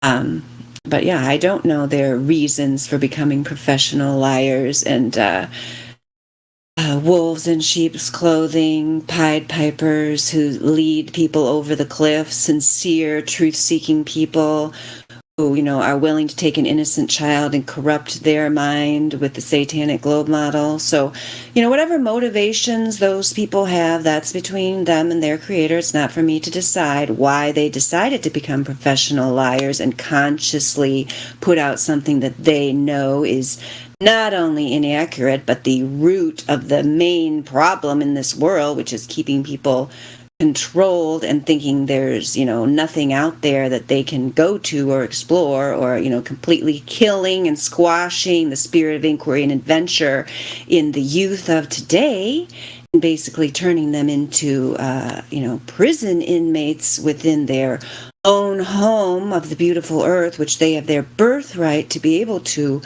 explore and enjoy and discover more about. So any people who are doing that to innocent children, fortunately, it's not up to me to decide what happens to them. It's up to them to examine their conscience and decide each day if they're going to continue to rake in dough and money, knowing that they're consciously spreading misinformation, and not only doing that, but slandering and lying about people who are taking the risk of being willing to stand out there in public and say, no, there's really just simply say the simple fact that there's absolutely zero scientific evidence for this fantasy globe model, that's a complete fabrication, that it's a religion that your children are being indoctrinated into by these, high priests of deception. So for whatever reason that these people every day wake up and make the choice to continue to not only participate but profit from that system, fortunately for me and them, it's not up to me to decide or pass judgment upon them, because they're making that choice each day. So they must think it's worth it to put their soul on the line to be a paid or unpaid whore for this system. That's up to you guys to decide. I know, I can't, I don't know, like every day I examine my conscience. I try to become a more truthful person every day, an honest person. Not in any way would I ever claim to be a perfect person, but I do my best to at least atone for anything I may have done wrong in the past that led anyone astray or hurt people directly. And, if anyone wants to call any of that to my attention, I will take a look at it. So, and that's the best any of us can do, just continue on from here and try to be better people. That's what I'm trying to do. So oh my God, thank God I'm not one of those people who's made millions or billions off of a lie and a deception. If I were one of those people, my God, just the things I've done wrong, I sit up at night and think about, gosh, I wish I hadn't done that thing, or how can I atone for that thing, or make it up to that person. I certainly don't want to hurt any more people. And so, to be a person who actually is part of this, like an integral part, I don't even know what that's like. I've heard that people can be redeemed, that, very bad people can turn around. I've never witnessed it in reality with anyone I know personally. I believe it's possible. I just think it's very difficult, but I do think that even if one of those people did that, those are the people who we were talking about, whether you can change the world, and these people who think they could change the world by voting, please.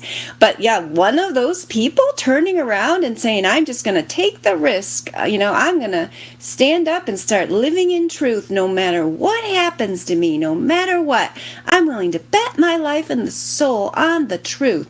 I'm going to be the person who shows the world like it is possible to, find redemption no matter how much evil and badness you've gotten yourself in. I'm willing to stand in the light. Like, even one person doing that would be like incredibly powerful. I've never seen it. I know in the Bible it talks about, the Saul to Paul conversion, right? Like, that happened I think that's probably pretty historically accurate. I don't know. I've never looked into the history behind it. That happened, but like, have any of you guys actually witnessed a person in your life because people who have done like very bad things to me in my life, like not one of them has sincerely apologized or made up to my family. Like the daughter of one of them apologized to me, which was amazing. Like she had to free herself from her father and then came and apologized like on behalf of her family, which to me was like, that was very cool. I said, even though you weren't even responsible, you were a child when this happened, you feel responsible for your family enough to come and apologize to me. That is amazing. Like you are a wonderful human being, but that's not the person themselves directly changing, right? Like, has anyone here ever witnessed a really bad person like actually redeeming themselves and making amends? I'm curious to know.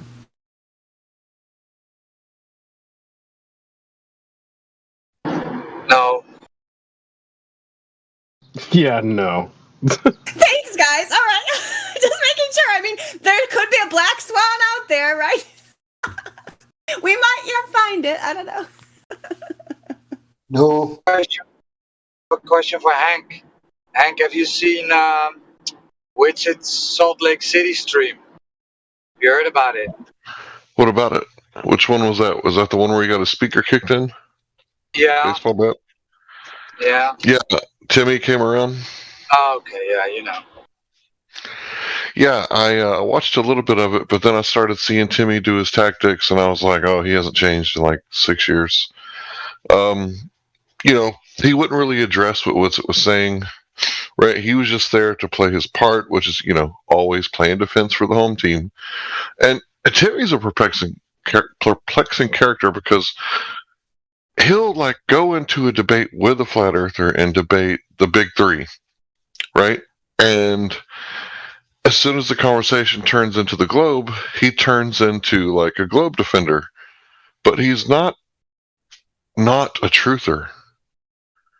I think he just doesn't believe in the globe. Or maybe he has other MO for not believing the globe.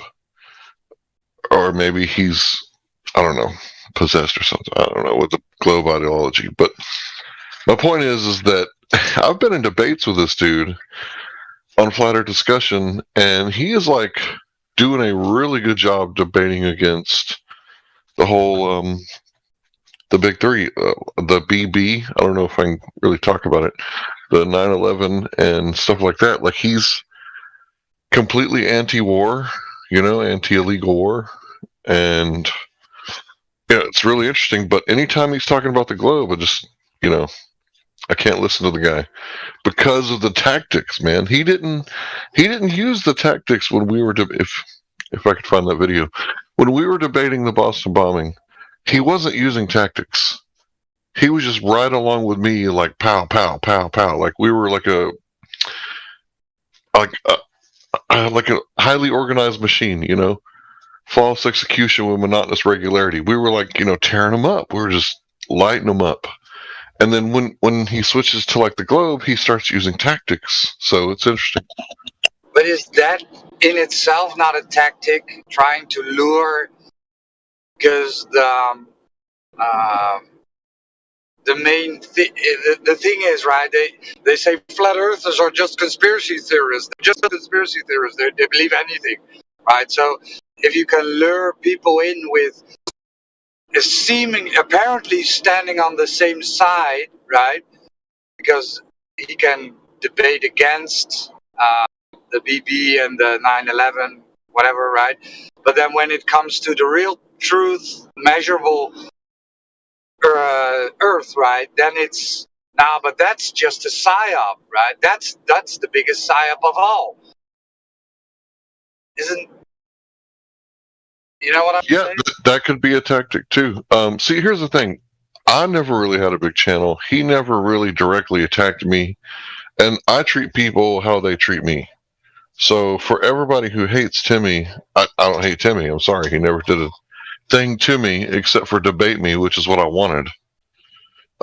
So, I don't have anything against the guy. I don't have any ill will. I don't hold anything against him. I know that he ferociously attacked more popular flat earthers and, that's just what he did. That's going to go down in history. But yeah, that could be a tactic to get people like me to not hate him, because I don't hate the guy. I try not to hate anybody.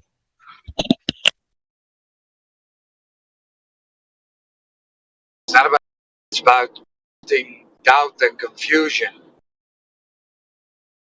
Yeah, that I think, yeah, I've gotten to the point. It's very bad where I'm like, that's suspicious of people who just like say, "Oh, nice work, like you done well with this whatever debate or whatever." Like that's perfectly fine. I can accept appreciation, but like, yeah, I'm like to the point where like even if people aren't nice to me at the time, I'm like, okay, they're being nice to me. I mean, in the flat Earth movement, I'm talking about, not in the real world. Like, gosh, they have some kind of agenda behind that, which I don't like. I never used to be that way, but because of the toxicity of the flat Earth movement, like I find myself like that, and then I try to set it aside and just take people at face value. Yeah, I absolutely have to watch that Whitson thing. I've actually put it in the link in here several times. I started watching it, but I haven't gotten to all the exciting parts that you guys talk about, so I got to watch that Whitson thing. Oh my gosh, Creation Bear did really crack the soundboard. Oh, how sad.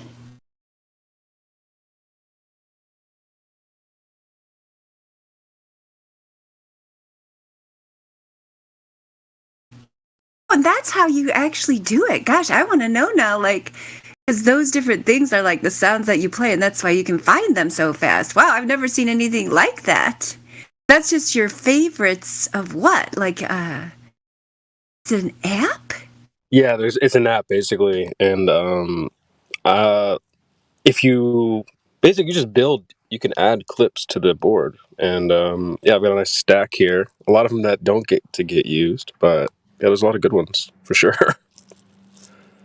What is it called, this app? Okay, it's just called Meme. Let me go on the App Store and see. It's got a producer's name. Not that I'm actually going to do it. I'm just curious because I'm impressed. Maybe one day if I ever get really bored. Because I do have one soundbite that I sometimes play before Precious Metals. So yeah, maybe it would be worth it, even from the one soundbite that I play. It should be the first one that comes up on the App Store if you search a meme.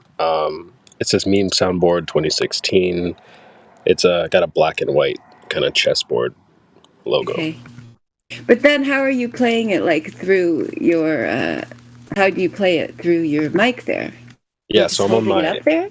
I'm on my iPhone right now, and then I also have like a MacBook, but I'll use the iPad to play the audio, and then the phone is the microphone that I'm using right now. Oh, okay. Because it sounds really good. Yeah, the phones, a lot of people don't realize that these newer phones have really good microphones, so you can always use your phone as well. Okay, good to know. Yeah, I'm sad. So are you going to be able to get the soundboard fixed, or? Yeah, I think I'm gonna get it fixed. I already called around and was like, want to get it taken care of. So sucks, but I know I hate getting my children actually had this old iPad that used to be my daughter's, and then she passed it down to her brothers, and then like they broke the screen once, and like because it annoyed me so much, I got it fixed for them one time, and then they did it again. I'm like, okay, that's it, we're done. You're just like, you can either use it till it disintegrates or whatever. I'm never getting that screen fixed again. I just can't stand how much they charge for it. It's so ridiculous. I know. Yeah, what kind of iPad is it? Or is it an iPhone, or what is it? iPad Mini 4. So yeah, it also has like data, so I can take it out. I can be on the go. I don't need Wi-Fi. It's awesome. I'm always ready to hit some Globers with a nice soundboard clip. Yeah, I got to say, when you come in clutch like that, when someone quotes Neil deGrasse Tyson, in the Glober's head, right, they're like, did he really say that? And then you come in and play it, it's like, oh man, that nailed it down nice, thanks. And then they have to throw him under the bus. So yes, and your Robert Simmons one, of course, Robert Simmons are always my favorite. The Robert Simmons ones are always my favorite because he's so special. Yeah, It's that's the guy Photoshop. I'd like to get in here. What, Roger? It's Photoshop because it has to be. There you go. We'll just have Roger imitate it until you get the soundboard back. It is I'd Photoshop. love to talk to that It's- guy. Has to be. Oh, there we go. It is still there, which is harder It for you to still pull it works. up, right? Yeah, Yeah, it still works. It's just going to annoy you, and you might get a splinter in your finger. I don't know. Mm-hmm.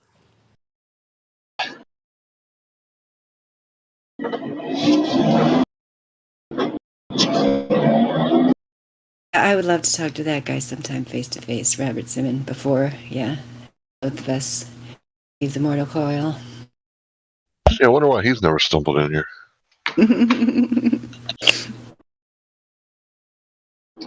He probably got like so much trouble for doing that interview.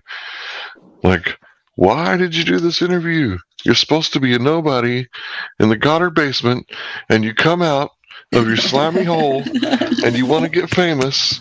Exactly. Did you ever see my meme comparing him to the guy they put in the basement with his red stapler in Office Space? No. I'm trying to find that. I'll find it just for you, hey, because I think you might appreciate it.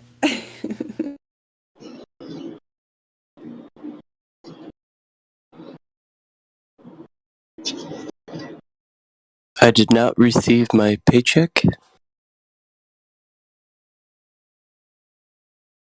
Absolutely. That's probably what they're doing to him now. He's probably in the basement there.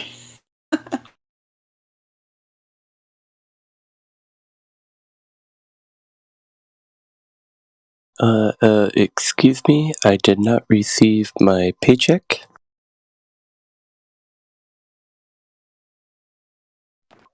You guys are getting paid? Yeah, poor Robert. He never gets any birthday cake when they have the NASA birthday parties. They just conveniently forget to give him his slice. It's all for that Photoshop comment. No more cake for you. I just love how confident he says it. He's not. Listen to this. It is photoshopped, but it's has to be. It's like he's so confident about that. I love it. Yeah, he is a true believer. I mean, they can't be too mean to him. Like, he's a true believer. He's just telling the truth, right?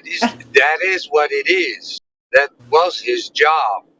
So he can say, well, it's kinda, or I did a little bit, but no, it's completely photoshopped. That's what his job required him to do. So he's just telling the truth. Nobody, I don't think he owes the Globe a lie about that one, right?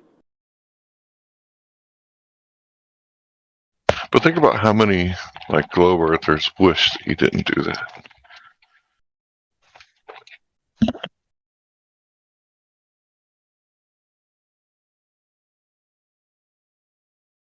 I think they're just as happy to toss him under the bus with everyone else that goes under there, typically, like Neil deGrasse. And if it says something that goes against their model, under the bus they go.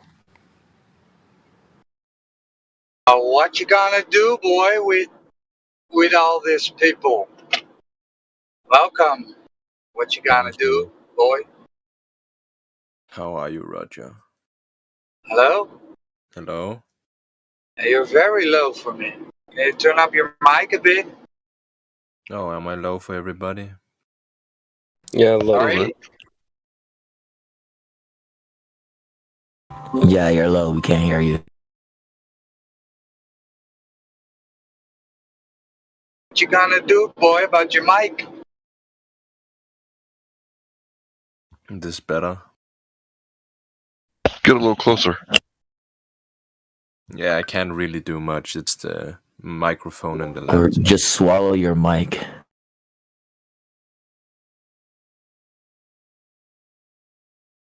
Do you got like family members sleeping or something? No, man, I told you it's because I have the microphone in my laptop. Oh, see, it was better. There you go. Yeah, I used a little gumption that time. See? Yeah, I can just talk louder if you want. Sure. So what's up? What you gonna do, boy? What's up with you, man? Yeah, I'm fine, man. Me too. How did you find us? I've been a flat earther for a long time. A long long time. Ah. Yeah. So tell me, how did you come to the realization that the Earth is flat? I saw a video like everybody else. Okay. What video? I can't remember the first one who made it. But eventually I found like Eric Dubé's videos. Okay. Okay, so what does it, why is, well, let me rephrase this. Why do you think that the Earth is flat? What makes you think this? So you've seen those videos where they use that Earth curvature calculation, and then they calculate, okay, I'm not supposed to be able to see this fucking building, but I can zoom it in anyway. That's one thing, right? And then there's the whole the stars when they move the fucking trails. Yeah. Yeah. And then, you know, it's just so fucking obvious if you look at the videos that NASA releases. And fucking water bubbles, and I mean, it's just fucking very bad. I don't know how people can't see through it. Okay. What's your profanity? So do you think we live on a shekel? What's that? You know, a silver coin? No, I think it's more like it's more like in a dream world, you know. There's never like really, a realm. there's never really an end in the dream world. You just keep creating. Like a realm, right? Yeah, it's a realm. Good answer.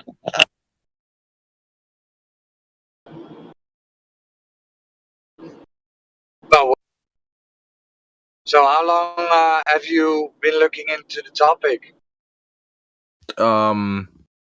This was before they started censoring everything on YouTube.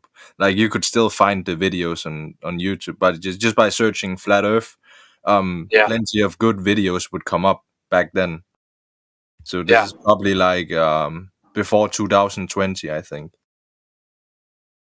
Yeah, 2018 maybe or something. Yeah. May I ask where you're from? Yeah, I'm from Denmark. Ah, okay. Yeah, I was doubting. I was like, Germany maybe, but yeah. Yeah, Cool, man. Germans, they sound a little bit more German than me, but yeah. I know. That's why I'm like, it could be a Dutchy, German, but yeah, we don't have lots of people from Denmark, so it's difficult to really get that accent. But yeah, welcome again. So, was it like, which year were you looking into this? Do you know a year or? 2018, 2019. Okay. That was like the years that I looked into it the most. Nowadays, I'm just, you know, I'm on this Discord, right, and then I'm on Flat Earth Telegram and following some Twitter accounts. But I'm not actively like looking into this stuff as I used to do. Okay. Have you done some of your own observations? Because Denmark has a lot of coastline. Okay, so I haven't personally, but I know for other flat earthers that have. I don't have that equipment like they do. Well, you can just go to the beach, right, and dock binoculars. But okay, maybe something for in the future, right? Yeah, I mean, I don't need to go to the beach to see anything. To see what the mainstream narrative is a fucking hoax. Yeah, but wouldn't you feel it spin? I mean, you wouldn't, right? Huh? Would you feel it spin, though? You know, because gravity. If I would feel it spin? You know, wouldn't you feel it spin if the Earth was spinning? I don't think you would because of gravity, right? Yeah, that's what they say, yeah. Right, but I'm asking you, like, if the Earth was spinning, would you feel it spin? No, you wouldn't. What about the orbits and around the sun and the sun around the galaxy and the galaxy shooting through space and the Great Attractor? But like the reason they say they wouldn't feel that is because the attraction pull, the pull the Earth has on them is so tough, you know, that they spin with the Earth and they don't like. Okay, so you haven't spent much time debating this subject, have you? So who would I be debating? The normies in your grocery store, your friends, your family? Yeah, I have. Oh, okay. Well, I just set you up and you didn't bite. Yeah, I don't think they would feel it spin because the orbits around the sun are elliptical and there's all these divergent motions that are going in all these different directions. And as we cross through, you know, two pulls pulling down, or, you know, let's say away from the Earth, right? That would like affect gravity. Like centrifugal force alone, the spin of the Earth, would like affect gravity. And a ton wouldn't weigh a ton at the North Pole the same that it weighs at the equator.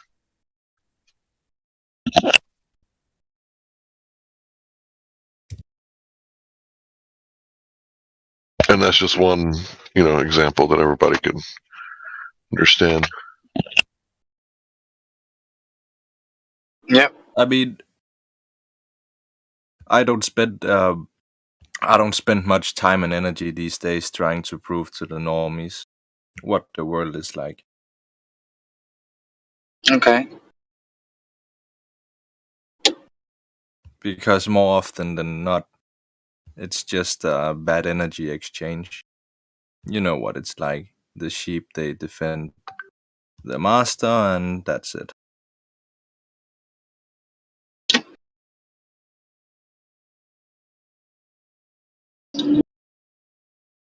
What's different when you talk to people personally, right? It's different. They don't have the. You go ahead. No, yeah, like you said it's different talking to people on a personal level, but I'm just saying like some of them.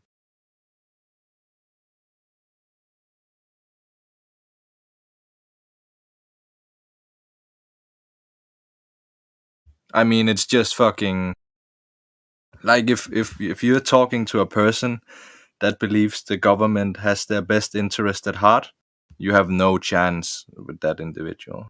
Just let them go. Okay, so you have done some debating. Okay. Yeah, I have, and that's why I'm telling you now that I'm not spending more time on doing it. But there are people that are on the fence. What about them? Would you waste your time with, you know, someone who's open-minded? Yeah, obviously. No, like any time I feel like the person is genuinely interested in the truth, I will open up to them. But if it's just about getting a good laugh out of me, you know, piss off.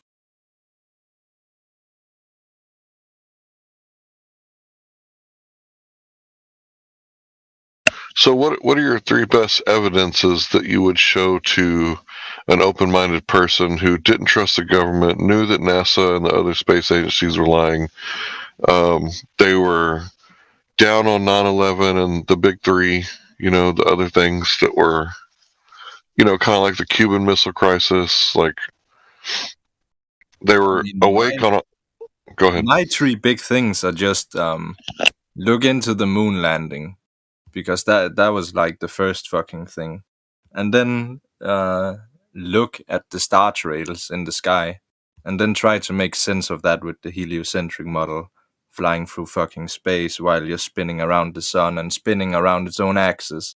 The stars can't make those kind of perfect trails like that. They would be everywhere. Yeah, and then I would send them some videos that exist on YouTube where they zoom in things that is not supposed to be seen.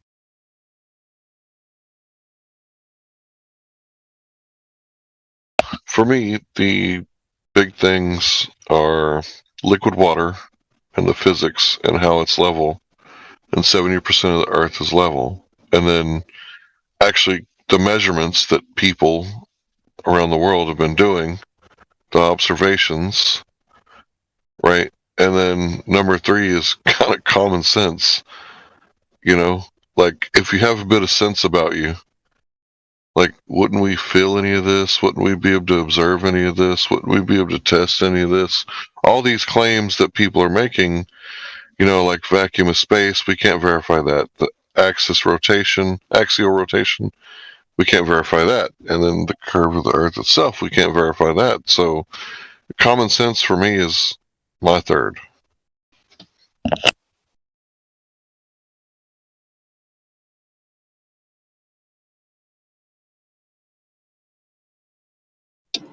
It's funny how they say, well, it's common sense that the Earth is a ball, right? It's common sense. And which sense do you use to experience the ball as an Earth? Right? It's common sense, man. Everybody knows.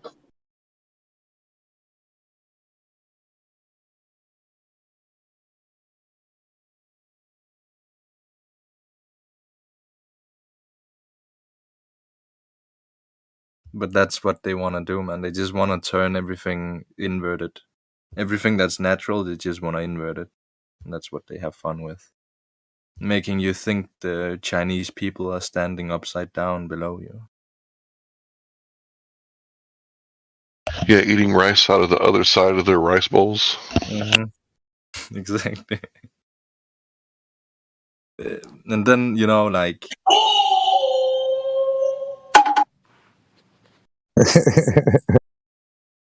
when they make massive amounts of people believe in the same thing, it's like a collective manifestation of something.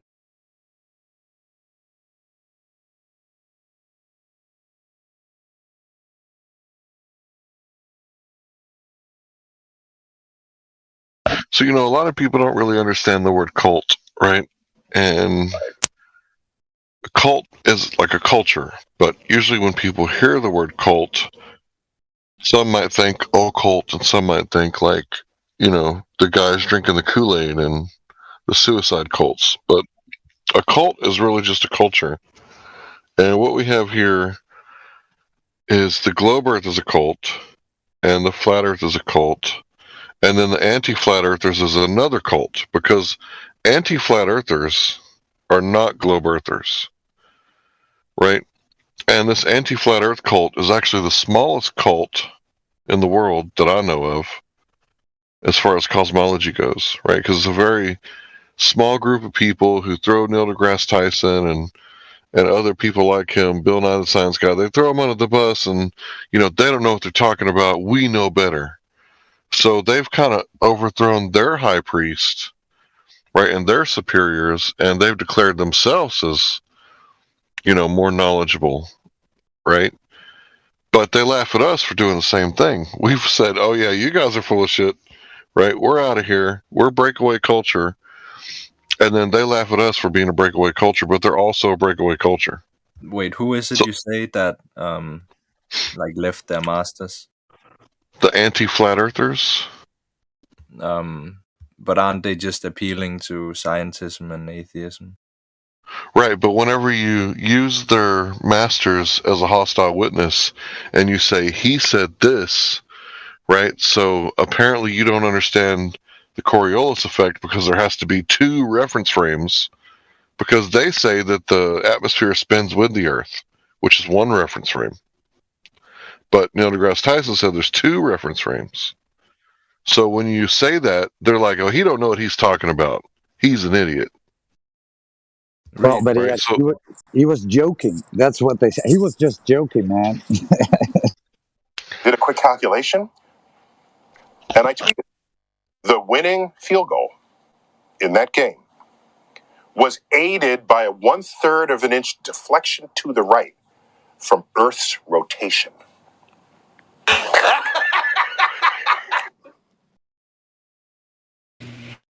Hey, Cal.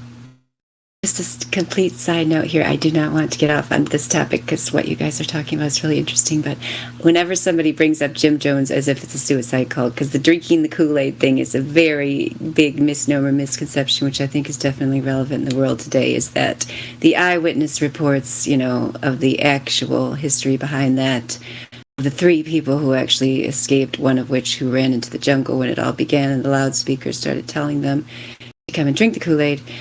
They didn't, once they found out what it was, because it had cyanide in it, they started with the children, and then, once people saw people start to die, they didn't keep drinking it. They weren't committing suicide. They didn't know. Once they knew, then they started shooting them, and the eyewitness reports say there were tons of bodies there with bullet holes on them and in them until they destroyed all that evidence and, burned the bodies or whatever it was they did. I can't remember. I looked into this years ago. But the eyewitnesses report, show that no, it was only at the beginning that the people were, taking the poison. Once they saw the people dying from it, they weren't consciously committing suicide. So I just have to put that in there. But continue on with the reference frame thing.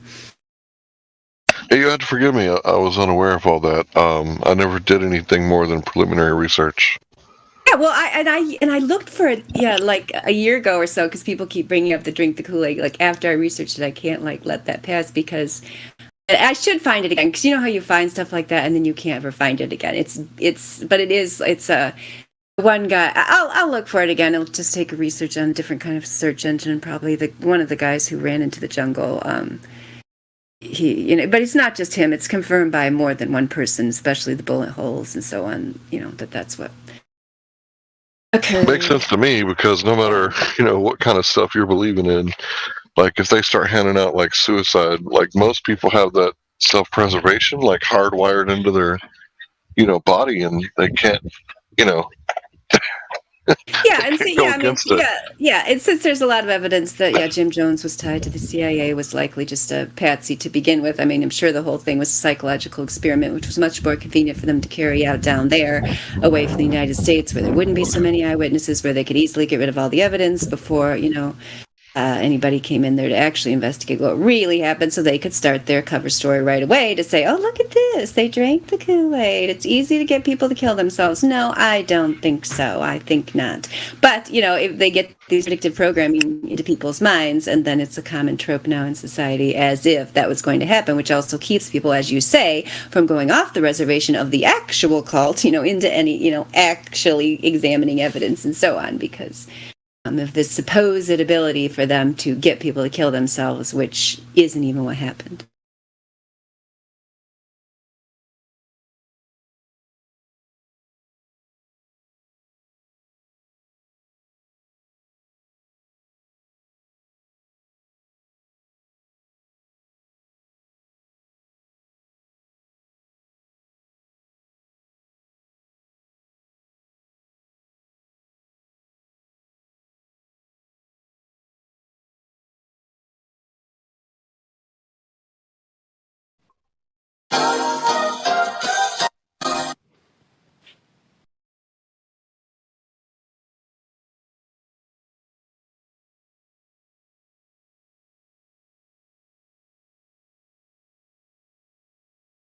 To add on to what you were saying, I think the person that was behind it all, that was convincing them all to do it too, was he didn't even drink he didn't even drink it himself. He actually shot himself.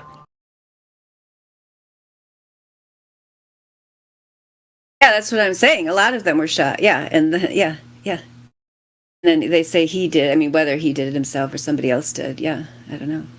Right. Just the right. preliminary DuckDuckGo search. I'm already finding some stuff for you, Hank. I'll get back to you.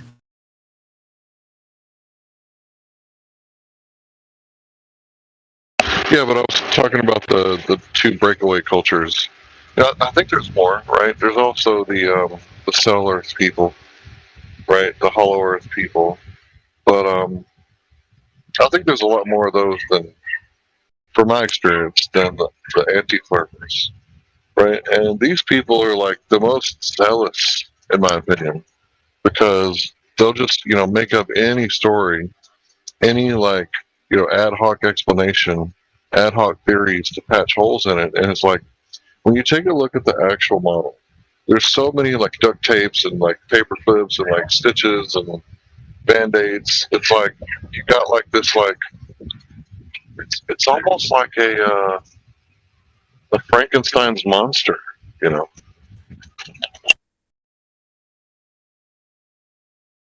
Who is a Frankenstein? Who's Frankenstein? Yeah. It's literature from the past where this doctor dug up a bunch of bodies, and so.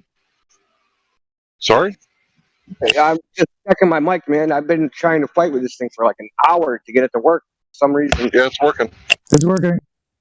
Dude, that was weird, man. Anyway, carry on. Sorry to interrupt you. You're good. I've been saying mic check for like an hour, over and over again. No one heard me. Oh, how sad. Oh, we can hear you now, Indio. Beautiful. Thank you. Glad you're here. Hi, everyone. How is it? Pretty good. Good, bro. Yeah, they were talking to this "What You Gonna Do" boy who's explaining his thoughts about flat Earth. We haven't really talked to Witty. I don't know. You guys talked to Witty before? VC verified Nitro Boost VIP. I don't know. We're just kind of shooting the breeze here, I guess.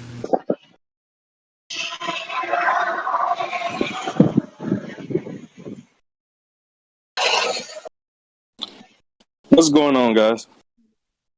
Hey. Oh, God, my DMs. Let me throw myself off a bridge. What? You know Witty? No, my DMs, I said. Oh, your DMs. Okay, because Witty said hello, and then you said you're going to throw yourself off the bridge, so I didn't know if there was a connection there. No. I don't know. It's probably not even worth reading them. He came in, he tried to say, oh, you can't. Why do you see Polaris from the southern hemisphere perspective? So he just starts resorting to insults. Then he tried flight paths, destroy that. So then he resorted to memes. It's like, ugh. So, you know. You're a better Flat Earth worker than me. I rarely respond to any of those people at all. Yeah. I want to get him in here if I can. Yeah. He's in the Flat Earth Society Discord too, so that should tell you. Oh my goodness, we got to get him in here, yeah. Yeah, see if he can get in here. Who was it? Yeah, I'll unban him. Senko? Senko? Senko? Doesn't sound familiar. We could use some new blood here. I'll post the diagram that he sent. Proves the Earth is not flat. The diagram. That's what we needed this whole time. With one image. That's what he said. That was his first DM to me. Hey, I can prove the Earth is not flat with one image. Exactly. I'm going to post the image that proves the Earth is not flat.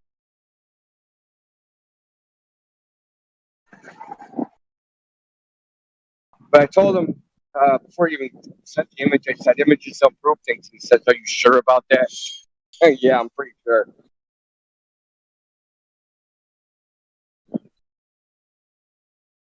Did I interrupt anything? No, you're good, bro. Oh, okay. I don't want to have bad manners.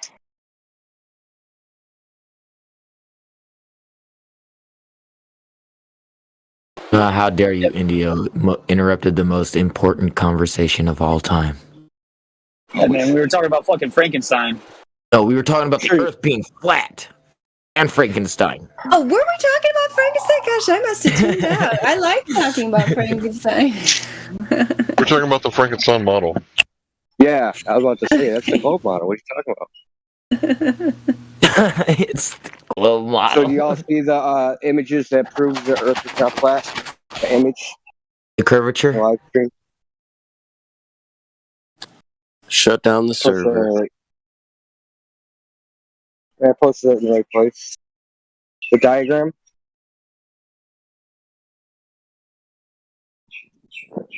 Oh, this is a. That y'all see it? Yeah, we see it. Okay. This is a Dave picture, right? Yeah, Isn't that's it? where I thought it came from. But go ahead. No, you go ahead. I thought that's where it came from, but I wasn't sure. I No, didn't go there. I just asked, but You'll have to unban him, or I'll unban him. Send him an invite or to the live stream. I doubt he'll come in, but give it a shot.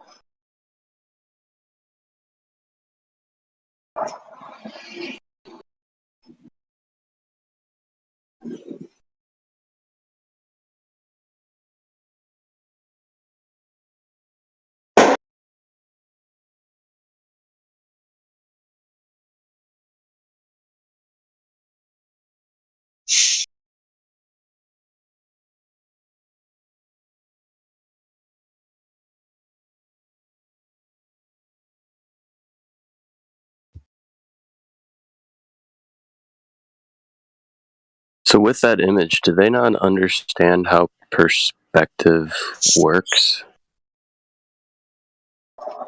No, and I explained it to him. So, what do you think his response was? SMH. That was his response. Well, when they claim that they don't know how perspective works, you bring up the corpuscular rays, and then all of a sudden, like magic, they can give you like a detailed explanation of how perspective works. They start bringing up stuff like the railroad tracks. Yeah, that's what I brought up from railroad tracks. If you didn't know about, that's why I always use it. Like, basically, pictures of railroad tracks are impossible. If flat Earth is impossible because of that image, then all railroad track images taken from the center of the railroad tracks are fake. It's the same perspective observation. So when perspective doesn't fit their argument, they always want to go to an orthographic view of everything. And it's very easy to fool people when you're flip-flopping back and forth between perspective and an orthographic view when it fits your narrative.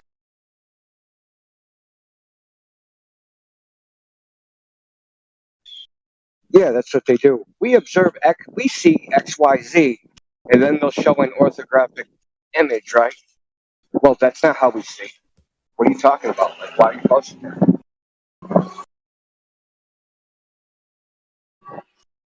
It's kind of like gravity. If we had orthographic image of railroad tracks, they would never touch each other. Go forever and ever, right? Parallel. They're impossible. Right? So the images of railroad tracks are impossible because, my orthographic picture. It's fairly ridiculous. It's like with gravity, it's mass attracting mass when they want it to be, or it's the bending and warping of space-time when they want it to be. And when it comes to images or observations or views, it's viewing in perspective when they want it to be, and then you need to think of this in an orthographic view perspective when they want it to be. They want to have their cake and eat it too. No, well, yeah. That's why you guys are talking about Frankenstein models. They're trying to make it unfalsifiable by being able to take both viewpoints, right? Both opposing arguments. You make both of them at the same time, then your model or whatever concept is unfalsifiable. Right, but the problem is that their ad hoc explanations, they don't necessarily have to be true. They just have to be somewhat believable. And that's the problem.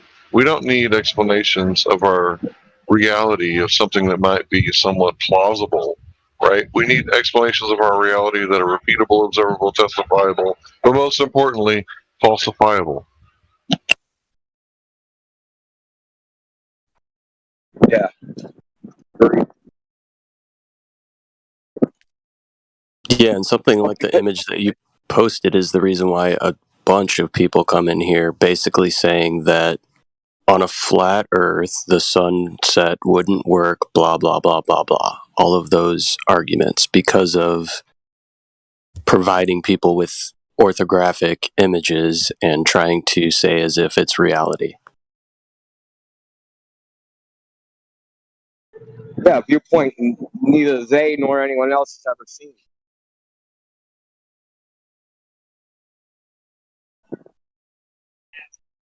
Hank, you remember Matt Powerland, right?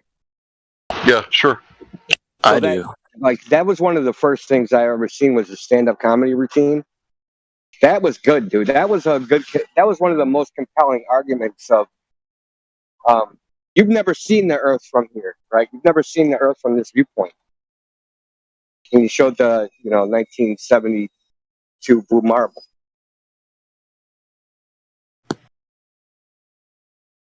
Photo or painting? Yeah, exactly. Photo or painting.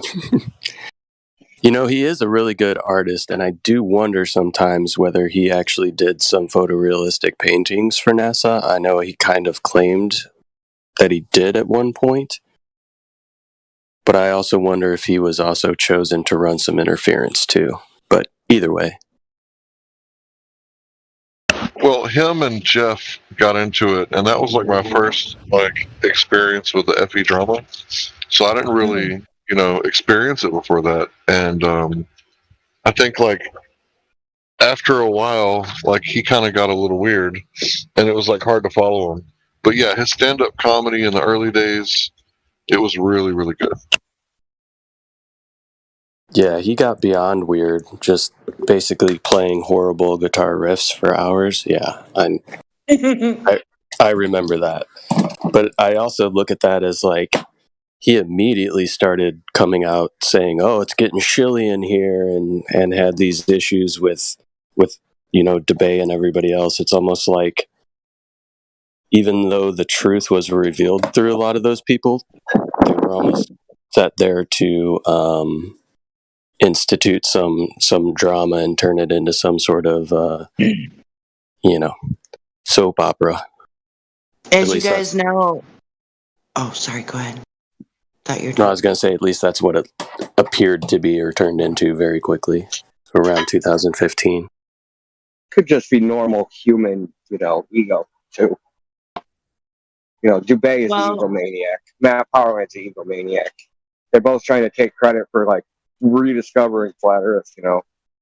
Well, Math. I don't know if you ever saw some very, I guess, what you'd consider controversial videos pop up of his early acting career. Turns out, I've seen him. Yeah, I guess that's the reason why he didn't maybe last long in the FE community. So he attacked a lot of people too. It just went crazy. People from the early days, like Jake the Asshole, Matt Powerland, Eric DeBay, it started this crazy I was first drama. It was always I was first, you're stealing my ideas, blah, blah, blah. Even though everything that they said was from, people in the past anyways, Robotham and others, Yeah. They forgot that part. I was the first to plagiarize Robotham. I deserve credit.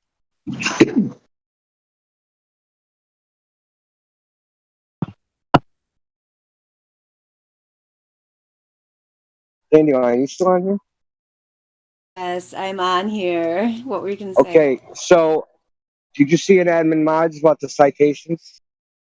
So want to hear something weird? Yeah, where are they? Oh, that's the problem. So I used to post this all on the internet, all over the place, back in 2010, 2011. And usually I can find it by just searching my name in Google and part of the text of the document, right? So that's kind of how I find stuff that I posted a long time ago. Found one out of hundreds that I posted of this quote from it's a report from the Secretary of State to the Congress. So it's a publication, it's an official publication.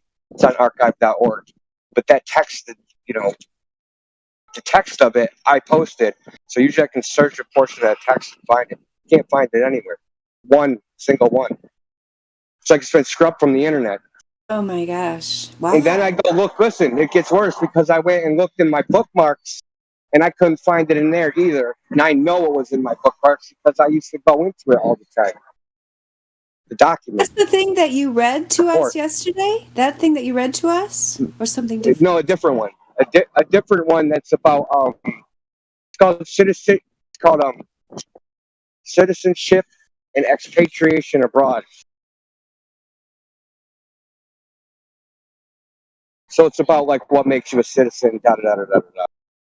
That is really bizarre. Yeah. Wow. Yeah, it's really bizarre that it's not in my bookmarks. That And now blew you me can't away. find it. Well, yeah, I did find it on one website. Oh, you haven't one, okay. But I know where it is. I can find it on archive.org. But the thing is, because archive.org is images of books, right? You can't just like copy and paste, and copy and paste it into something. Yes. You have to, they do have a description, but it's all butchered and stuff because their optical character recognition ain't that great. So I have to edit it in order to post it. That's why I was looking for me already posting it, so I didn't have to re-edit it. But when I went to look for it, I couldn't find it anywhere except once. Wow. So you're going to share it with us so we can save it? Because you can you print I found it. Okay. Say that again? Can you print it? Yeah. Okay. Maybe I'll print it. I have a new printer. My old I mean, one was driving me crazy. I got a new one finally. It was very cheap, but I bet it's going to be better than my old one. I mean, the reason I would post it is two reasons. One, citizenship, and the other one about slavery. I swear to God, every tractor trailer in the city is driving private. Sorry, it's a me problem. Oh, that's okay. Yeah.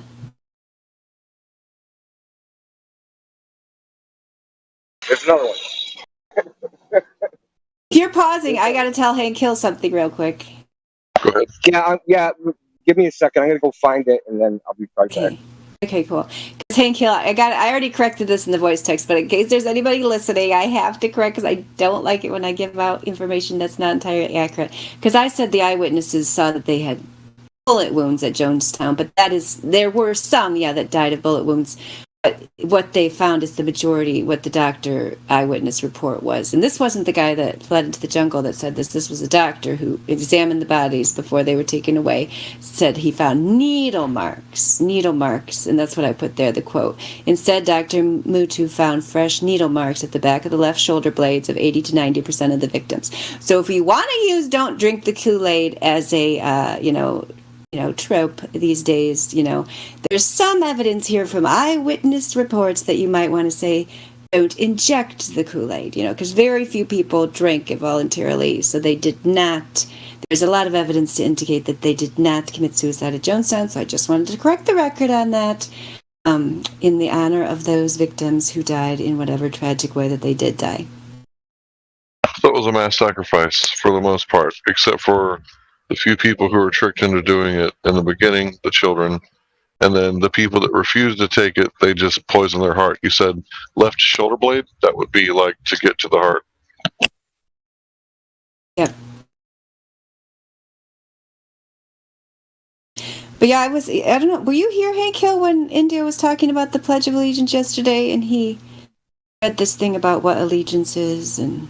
Oh, yeah. You should be careful what you pledge your allegiance to, because allegiance means your life, liberty, and property, everything you own, your men, women, and children, and your family. Like you pledge it to this cause, and you're giving it up willingly. Completely. Oh, no, I wasn't here. You're no longer in control. of it. Right. It's like when you trade pledge obedience for protection.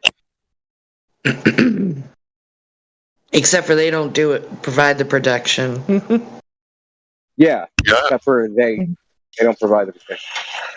I haven't pledged allegiance to anything as soon as when I was a kid saying that in high school, I was one of the first ones to stop saying that in high school. Promise. I was one of the Never first said it. ones to stop saying it. I've literally never said it in my entire life, ever. Well, if you say it and didn't understand what it meant, then you can't be held part of the contract. But if you comprehended you're a what you were minor. saying, right? Also, you're a minor, yeah. But yeah, Yeah, I if you didn't said it as an understand it then. adult, if you said it as an adult and you didn't comprehend like the gravity of the situation, like you're pledging your life, like I will give you my life, I will die for this flag, is what you're saying, and I'll give everything I own for this flag. Well, I got a fun one for you, Hank. If I pledge my allegiance to the flag, when the hell is the flag going to tell me what I'm supposed to be doing? It doesn't. It's men that act as personas that tell you what you're supposed to be doing. But like, think about this: if you pledge, $500 to a charity, what do you then have to do?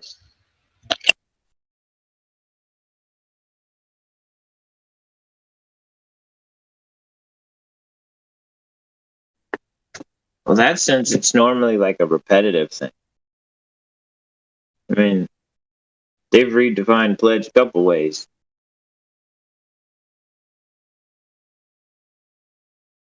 I mean, we misuse it as a donation, a one-time donation. Pledge is consistent, like every month or every year. That's why they got pledges and alumni every year.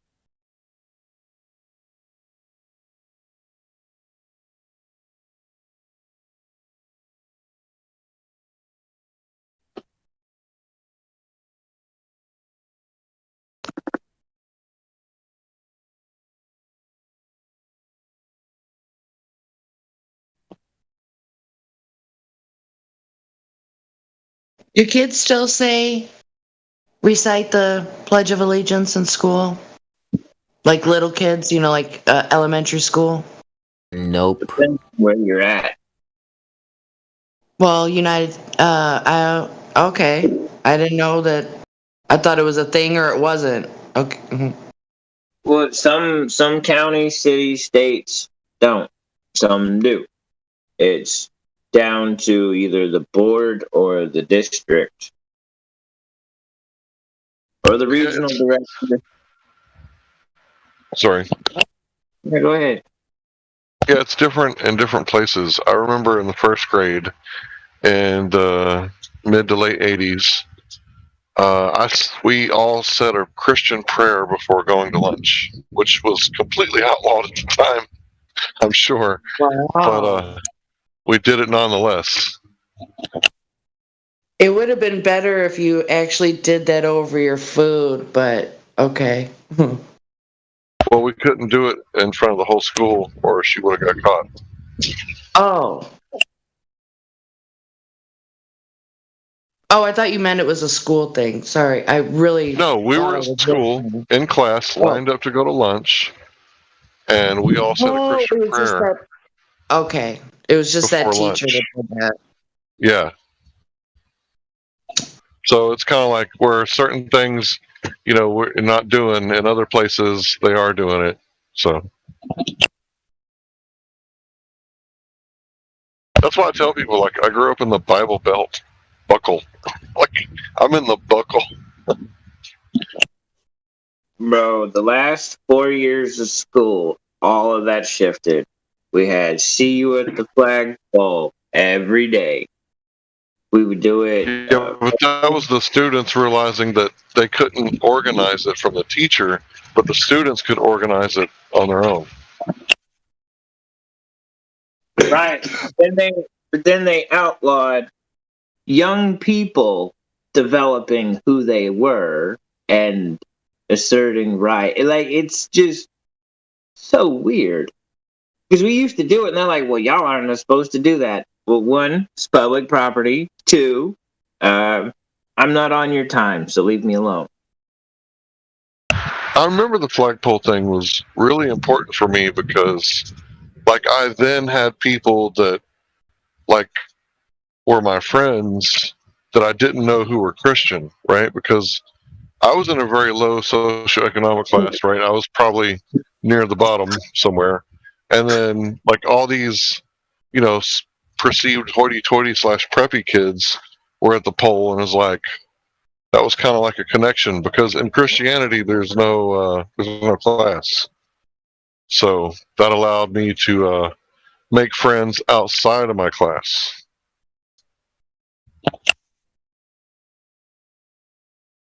I'm glad I'm not the only one. I think he meant class like the socioeconomic class, right? Okay. I think so. Okay, just Yeah, wanted to yeah. clarify. Thank you. Well, it was ambiguous on purpose. Is she roboting? Yes, she is very badly. Okay. Oh shoot! Yeah, now you're better. But yeah, I was able to make friends I'm walking outside of my 9th grade class and outside of my economic class. I was just happy that you used the descriptor hoity-toity, because I thought I was the only one who still used that, and I think it's very good and colorful word descriptor to use. I second that, Dandelion, absolutely. Oh, you know what's another fun one? And I say this because I get asked many times a day, "Hi, how are you?" And then I do the, "Fine, thanks, how are you?" And it's like, oh, I want to roll my eyes every time. But I need to make it a habit where I say, "I'm just hunky-dory, how are you?" You got to go to Wisconsin I like that for a little too. while. Hunky-dory! I haven't said hunky-dory in a long time. I got to start saying hunky-dory. Good idea, good idea. Yeah, but here's the thing, Jen. When I ask people, I'm actually asking. Sorry, go ahead, Enoch. No, I'm sorry. I didn't want to change subject or anything. It was just that when I hear Jenny, did anyone tell you when they hear your voice that you sound? Have you seen the movie Chucky's Bride? I've seen one or two of them. Which actress are you talking about? She's the one that became Chucky's bride. Well, there's been a couple movies, and I think there've been. I think it's the first Chucky's Bride, not the second one. Jennifer Tilly. Yes, Jennifer Tilly. Yeah. Has anybody tell you that your voice sounds like Jennifer Tilly? Maybe I should look her up, and I could be her for Halloween. I could copy her voice a little more. I don't like mean her to interrupt you guys, mannerisms. so I'm so sorry, Hank. I didn't mean to change subject or No, anything. you're good, bro. If you got the pareidolia, let it fly, man. Get it out there. That's one way to get over it. Say something like, all I think about is Chucky's Bride talking the entire time. I'm like, oh my goodness, I gotta get this mental picture out of my head. My bro. So Hank was going to talk about exchanging pleasantries, I believe. Yes. Yeah, whenever I'm on the phone and I'm talking to, well, not the Mexican telemarketers, because I'm quite rude with them, but anyone who's like, like I'm talking to them on the level. Like when I ask them how they're doing, I'm not doing the pleasantry. I'm like, "How's your day today?" So just so you know that every time someone asks you how you're doing, they're not just going through the pleasantries. Well, when I'm more sincere, I, change my tone of voice and I say, "I'm good, thanks. How about you?" And I, have them talk. And, a lot of times, sometimes people won't even answer. They'll mumble, I'm doing yeah, it's like, well, dude, I'm thinking in my head, dude, why are you asking me? Right? Well, I mean, it's just, it kind of is, I got to work through this somehow because it kind of, sometimes it ticks me off how not there people are. Sometimes I'll say, if they say the same answer as me, I'm good, I'll say, well, that's nice to hear at the end. So it doesn't seem like some kind of robot interaction. Oh my God, you guys have no idea. I mean, I should start taking notes about some of these people because you guys would start rolling on the ground. I'm in practice next time, that you come in and I see you the first time. I'm going to ask how you are. You're going to say hunky-dory, and then I'll say I'm hunky-dory too. That'll be really fun. I love that. I'll try to remember.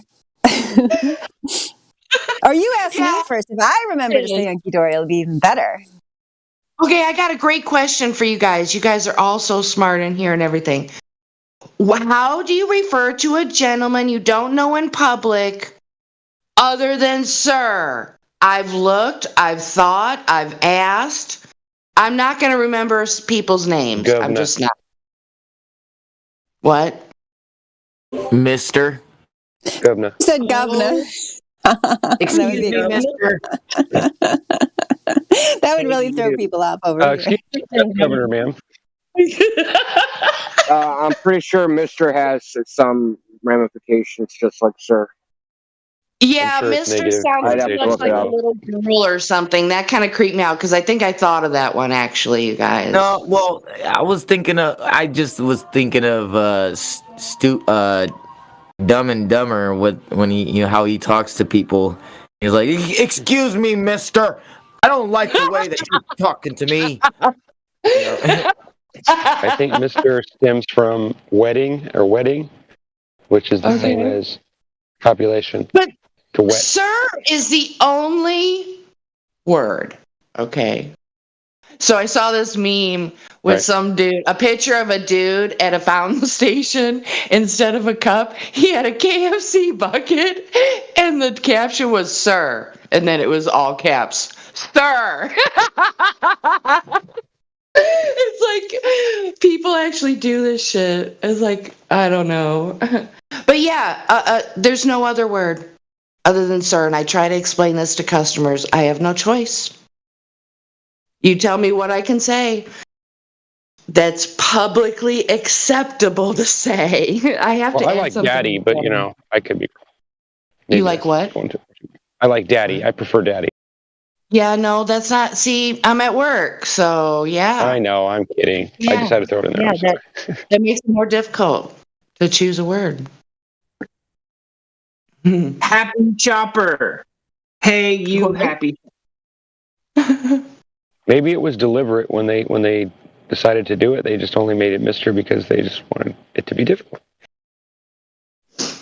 I think one person asked me, I said, "Sir, if I don't call you sir, what am I supposed to call you?" And he said, I'm not kidding, you guys. Dumbass is what he said. And he said, I started laughing. Nice. I would love. At least he's not in denial. Like when you come in, I'll be like, "Hey, dumbass!" It's like, no. Oh my god. I think I He's told gonna him have I us all sound like the guy from that '70s show. Hey, dumbass! I think I told him, I said, "Remind me and I'll call you DA." You know, the initials DA for dumbass. And I don't think he never did because I don't, maybe he'll come into the store next time I go into work on Friday, but I'm going to shit my pants if that happens. Dumbass, Oh, nice to see you. Oh, sorry, you guys. Sorry. I should probably mute. No and have worries, my Jen. We're enjoying it. Oh. But seriously, though, if anybody thinks of anything, you probably won't, and I'm usually optimistic about stuff, but please let me know. Okay, Mr. means Mixture of Balls. I'll tell you what that means. Hold on. Okay. Can you hear me? Nah. Master the Rolls. I hear you. How about now? Master the Rolls in English law. The officer who bears this title and who acts as an assistant to the Lord Chancellor in the Court of Chancery. The officer was formerly one of the clerks in Chancery whose duty was principally confined to keeping the rolls. The rolls are cases, basically. So it's officer. And when the clerks in Chancery became masters, then this officer became distinguished as Master of the Rolls.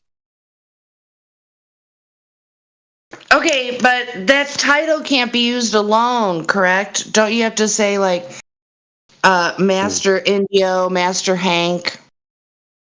You have to know the first name, right? Well, this is Mr. Mr.? Okay, I didn't hear you correctly because of my connection. Probably sorry. It's always, these terms of art, man. Trickery. just trickery. That's all it is.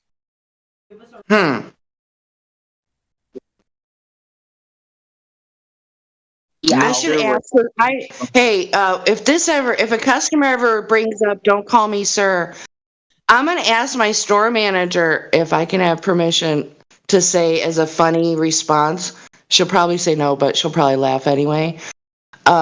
Well, what do you want me to call you, sir? Dumbass? Or something like that. I'll have to come up with the perfect verbiage. Oh, yeah, that probably won't work out, but. So the whole thing with sir, anytime you add like a title to your name, I think it's like diminishing your stance. So if you're like just Larry, right, then it's obviously that you're a man, right? But if you're like, acting as judge, Mr. Smith or whatever, right, then you have like a title, right? And if you have a title, then you have like duties to this and duties to that, and exactly, and you have less rights. You have an office. You have an office, and with that office comes rights and duties and obligations. So when someone calls you Mr. in court or anything like that, just say that I can't afford any titles at the moment, because they'll try to trick you. We are so far away from the way things are supposed to be that it's almost, I don't even want to talk about it. Like, for instance, a police officer, if you look at the statutes of Massachusetts, they're supposed to be bonded. Right? Every officer, a police officer in the state of Massachusetts, judicial officer, they're supposed to put down a deposit, a bond, and that's supposed to go to the Secretary of State. They're supposed to hold that money, so in case that officer gets sued, he's insured against any injury he causes. So I've heard Cuddles say that anytime you come in contact with an officer, you're supposed to ask for their name, rank, badge number, and their bond. Like, produce your bond, sir, just in case you cause me any harm, injury, or loss. Right? And when you start talking about, stuff like that, they kind of straighten up, especially if you're recording them. Because I never heard of asking for the bond. Name and badge number, yes, of course. But it's just like when they ask you for your insurance, for your liability, for your car. It's the same thing. So if they start saying like, well, why would I do that? I don't think that's fair. Well, don't you ask people for their insurance every day, all day long, sir?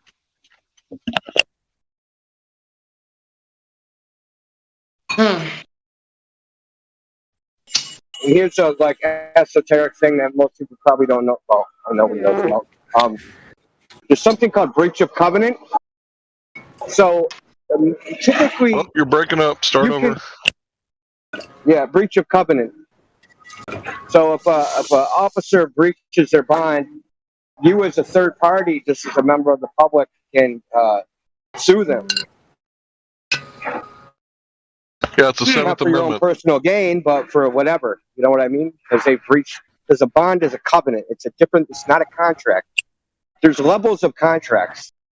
Not all contracts are the same. They don't have the same ramifications. So this is a commercial contract. That's one thing. But a bond is a whole other type of contract because it's under seal.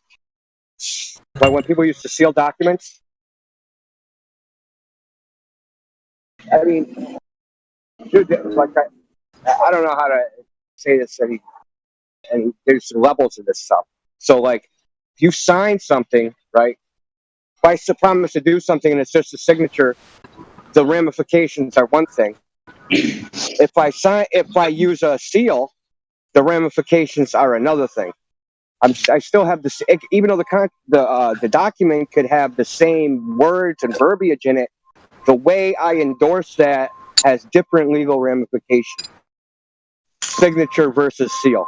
And sometimes you see all the documents, you'll see the signature, and then you'll see /S/. That's supposed to mean seal. But people don't have signet rings anymore, and we don't seal documents. Well, most people don't anyway. You got a signet ring? I can't Trip wax and shit? because it's private.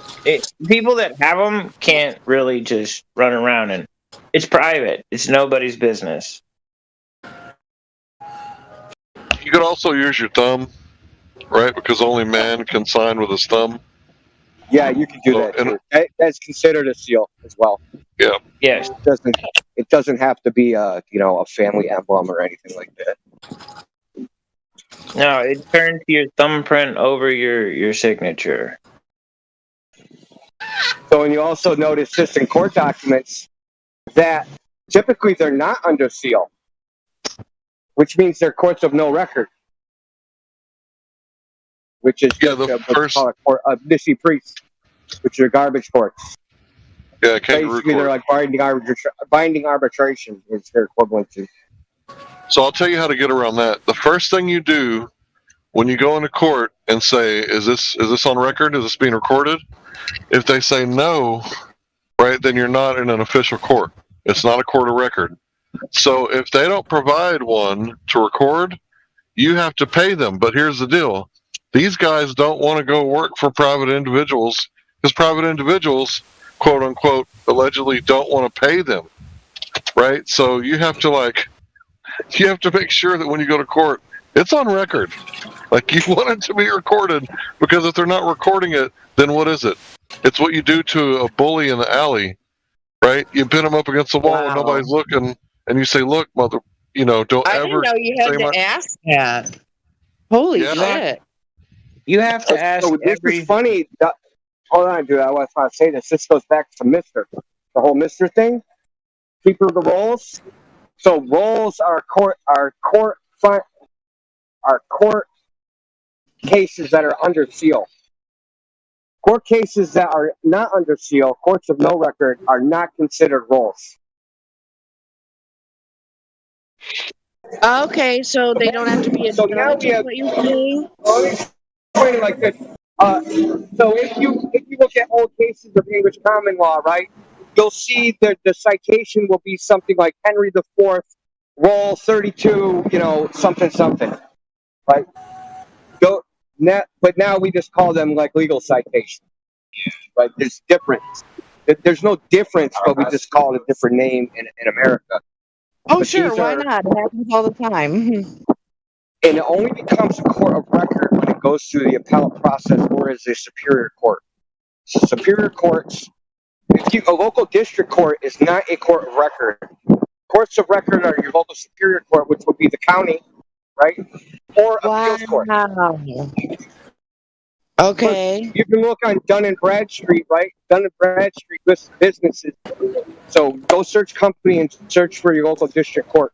It'll be listed as a corporation. I never thought of that before because I've gotten a ticket, which I won in a bench trial, but I've been in like official court, where there's like, I think you would call them a stenographer. It's just my opinion, but we might want to take this conversation, particular one, to somewhere else because I have a feeling it's going to get yanked off of this live stream. Master Chief, what are you doing? Well, we should just end it anyway because this is a better server and we're way off top. No, I mean, honestly, somebody's going to hear about it, and somebody that's important is going to come down here, and they're going to make the decision. I guarantee you that they're going to stop you from talking about that. Fear is the mind killer. So I shouldn't talk about writs of habeas corpus and torts. Oh, we should, but I think My bad, I was we cleaning should my just, vase. put it out there to take it somewhere else, so that way we can speak freely and not worry about it. That's all. You know what I'm talking about. Can you stop doing that with an open mic, please?